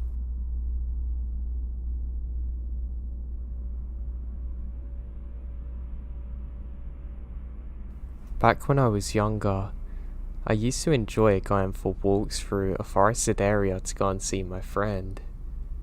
Now, it wasn't a very long walk, but the woods were long enough to get lost in. I had my good friend. I would always go and see him, and we'd always hang out. Never in the forest per se, but we always passed through it to get to things we wanted to do, and this day was no different. I've already met up with my friend now, and we're just going through a pass. As we do so, we notice an overwhelming smell of smoke. This is weird because we've never really smelt it like this before. We think maybe a building's on fire near us. We end up sitting down and talking for a while. We know we're going to be too early for the film we're going to watch, so we decide just to hunker down. Within about 10 minutes, we realise that visibility's dropped and the smell of smoke is truly overwhelming. We get up and realise that there's actually a fire only a few meters away from us. We look around and panic sets in as we realise that about half of the forest is actually on fire and we're trapped. We both let out screams as we realise what's happening, and due to parts of the burnt forest we can't actually figure out which way we need to go to get out. I tell my friend to cover his face with his shirt and just follow me. There's only one way we can get out, down a small stream, and I know roughly where it should be. It's now getting very hot around us and I can hear fire engines in the distance. We end up making it to the stream and we literally have to jump in because there's fire on both sides of us. We make it through and eventually manage to make it to a road. Now what makes this even more terrifying is that it come into the local news a few days later that a crazy person was trying to set fire to this whole forest knowing there were people in it. The fact that me and my friend were sitting there talking so oblivious still haunts me to this day.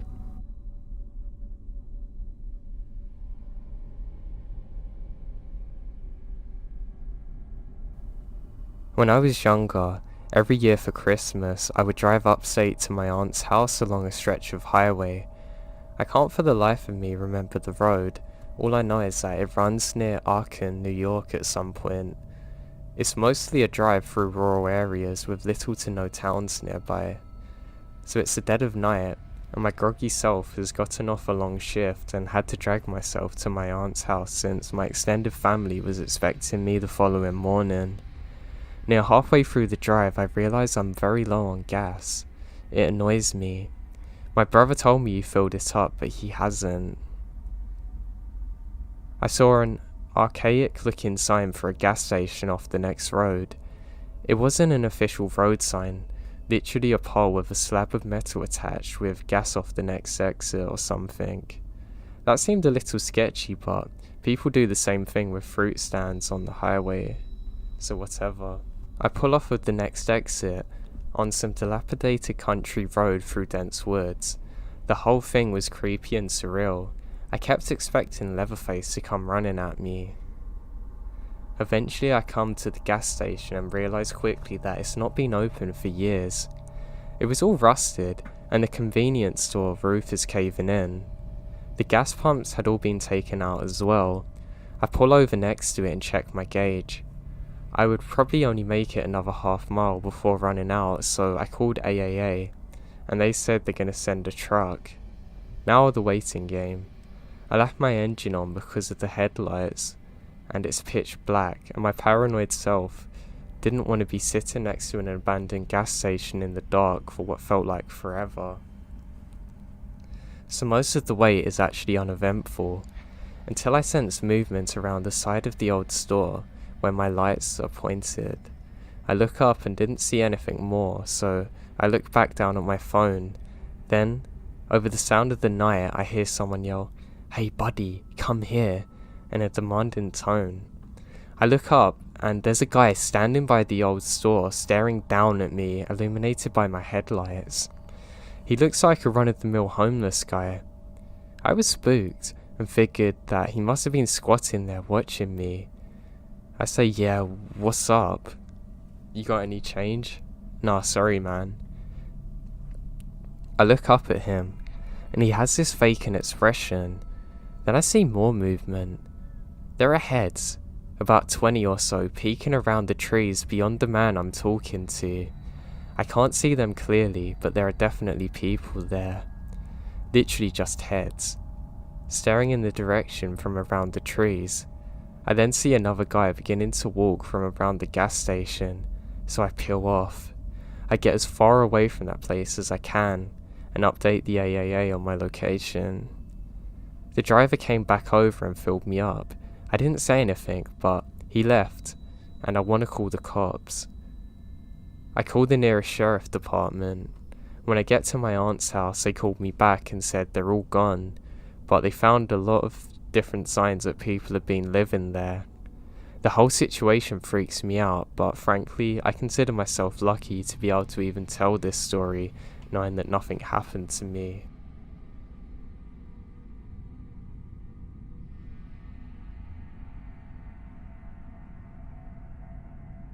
My mum was always very cautious of the bad things that could happen to her children. She would take all three of us, my brother, sister and I, to school, all at the same time in the morning, and she works very close to where the school is.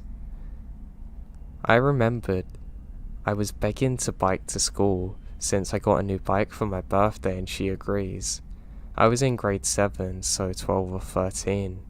My school was a 2 to 3 minute drive away, and probably a 10-minute bike ride. I was eager to ride my new bike to school, as I also had gotten a new helmet and lock as well. School starts at about 9, so I left at 8.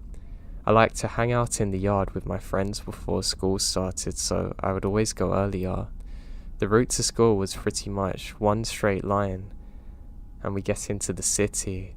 Now it's 8 o'clock in the morning, so it's relatively bright out again. I'm on a well-populated main road.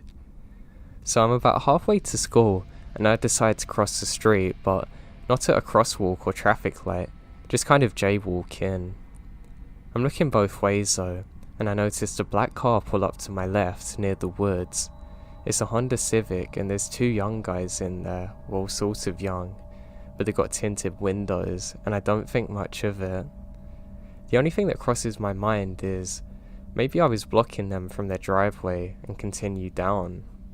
From the corner of my eye though, I saw a man dressed in all black with his hood popped up, hide his face, get out to the driver's side and walk around the back of the car to the passenger side before I realise what's happening. He's opening the passenger door, and he's pulling me by the arm off my bike trying to get me in. After what felt like an eternity, it was like every car on the street had disappeared. Any sign of help was gone. I'm on one of the busiest streets in my city, and it feels like a graveyard. It really feels like one of them nightmares where you can't actually do anything. You just lay there and suffer until you wake up. Now, these things don't really happen in my city, so I'm not really prepared for this. Now, the first thing that comes to my mind is to aim for the nuts. I shifted my weight to my right leg and kick as hard as I possibly can. Landing one kick, I actually hurt my ankle, so I can't imagine how it felt receiving that. I didn't even look before I crossed the street, biking as fast as I can. I remember trying to turn around to get a license plate, but my eyes are very watery from fear.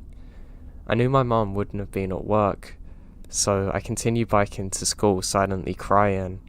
I pull into the schoolyard and drop my bike off. I didn't care to lock it or ever ride it anywhere again. My school's front door is locked 24/7, and you had to ring a doorbell to get in. The serenity reminded me that I still had time to play outside before class starts, and that's when I finally speak again. I need to call my mum. I scream and the door opens instantly. I explain what happened to the secretary, then the principal, and my mum and the police. Now, a business across the street had some surveillance footage, but you can only see the bottom 6 inches of the guy's car pulling up, so that was no use. Apparently, the same guy with the same description went on an attempt to kidnap 3 other girls but never got caught. I don't really believe in God, but I do pray that he/whatever it was never successful.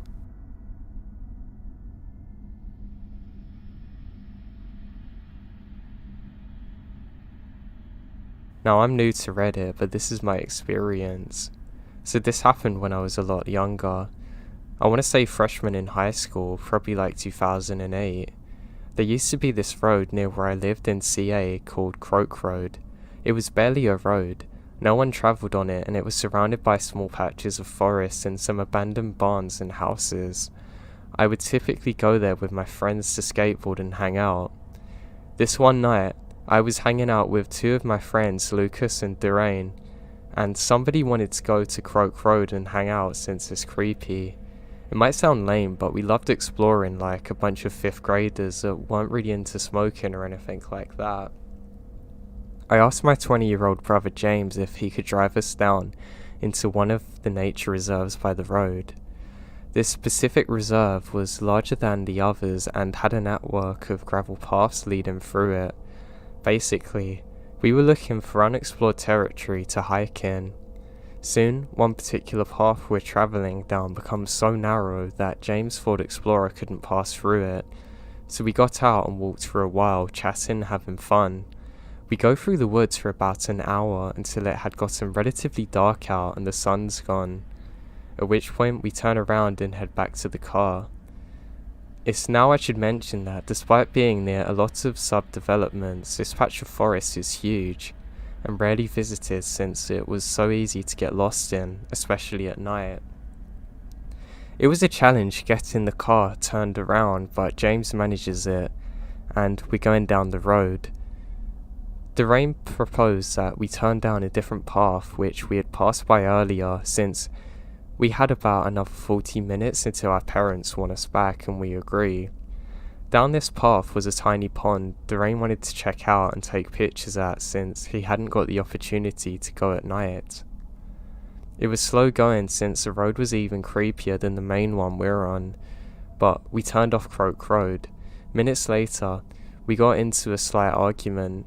Durain was convinced James had taken a wrong turn since we shouldn't have arrived at the pond by now, while James claimed that he had been driving straight the whole time. Eventually we come to a fork in the road that none of us are familiar with. None of us knew which way to go, so we ended up guessing and going left, hoping that both directions would ultimately lead back to the main path. None of us were scared or anything. In fact, we were actually excited and intrigued, driving through seemingly the middle of nowhere at night. It was at this point we rounded a small bend in the road and the headlights fell upon a surreal sight. There's 4 figures emerging from the forest crossing the road wearing what appears to be cloaks. One guy at the back was dragging a large duffel bag. We all froze and stopped mid-conversation, and as soon as our high beams landed on the 4 figures, they freeze too. James pulled up to the left and went around them. Driving past them really felt like an eternity though, because we couldn't have been going over 5 miles per hour due to the condition of the road. Sitting in the passenger seat, I could see them inches behind my window, and they're indeed wearing black robes. I didn't get a good look at the bag, but judging by the way the guy was, something heavy is inside the bag. None of us said a word until the road straightened out, and we're far past those guys. At which point, James mutters, "What the hell was that?" We continued down the road in silence and I heard Lucas say, "Wow, they're coming back." I twisted around in my chair to see Lucas pointing out the back window. I could barely see anything, but about 100 yards away we saw the beams of 4 flashlights shaking erratically. The guys were without a doubt running after us, all of them screaming.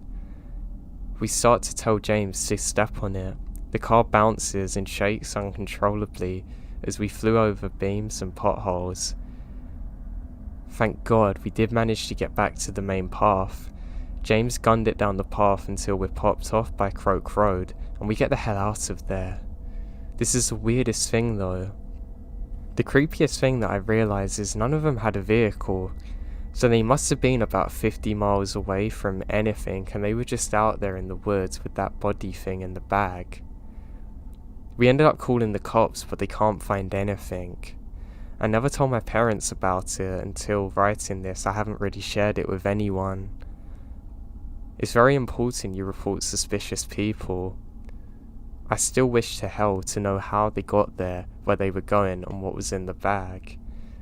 Though sometimes I think it's better for me not to know.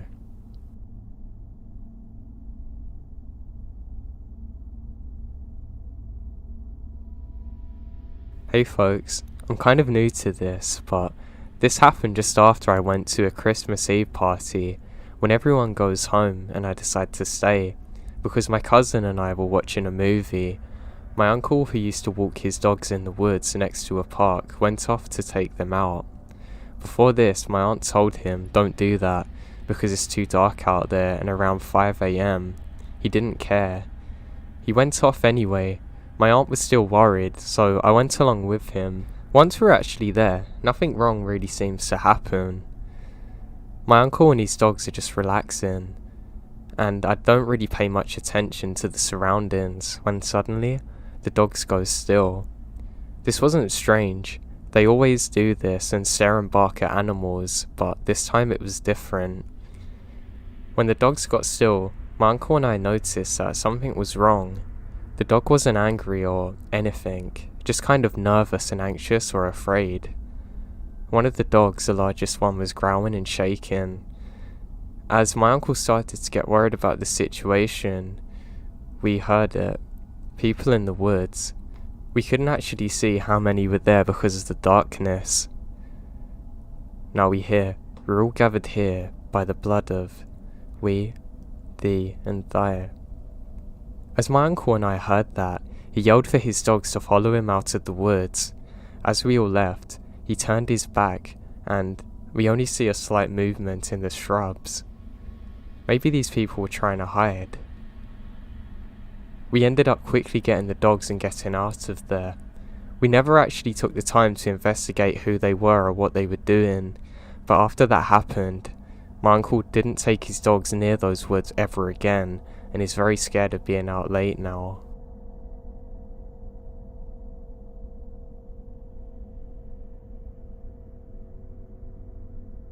When I was 7 years old, my father took my older brother and I to a cabin in the middle of nowhere as a vacation. We also took our cat with us. Everyone has their own room. I had the room furthest from the other two, positioned right next to where the wood starts. There was a window right next to my bed, and on the right side, and there was a tree right next to it that I remembered getting to climb in the previous day without success. The bedrooms were on the 2nd floor, by the way, and the window didn't have any curtains or blinds to cover it. Now one night, I remembered feeling homesick and unable to sleep. The cats are laying on the bed with me. I was reading comic books at around 2 AM when I heard tapping on my window. I assume it's a branch tapping on the window because it's windy, but I hear whispers now. I remember just freezing in my fear, feeling like a bunch of ice water's being poured on me. I could hear whoever it was tapping saying, "Let me in," and my name, "It's cold out here." I just want to cuddle. I was paralyzed by fear. I just lay there, facing away from the window, terrified close to tears. I've honestly never had anything like this before. I was so paralyzed by fear that I just faced away from the window, I knew it wasn't my father. He kept saying that, but it's a lie and it's my imagination. I grabbed my cat, feeling safer with him, my only defense. I couldn't believe this guy had the nerve to call himself my dad. I didn't know who he was or what he wanted. I hear a screeching sound now, like somebody's got a pocket knife against glass. Now the grin disappears on his face and he just looks like he's horrified and absolutely full of rage. At that moment, my father come barreling into my room with his hunting rifle, and as you can imagine, seeing this made him panic and sort of drop backwards. My father just looked at me to make sure I was alright, just as my brother came running in. He wants to catch him, but unfortunately he got away. To this day, I don't think they ever caught the guy. I remember my father filing a police report. Sadly, they never actually found this guy, and he might still be out there to this day.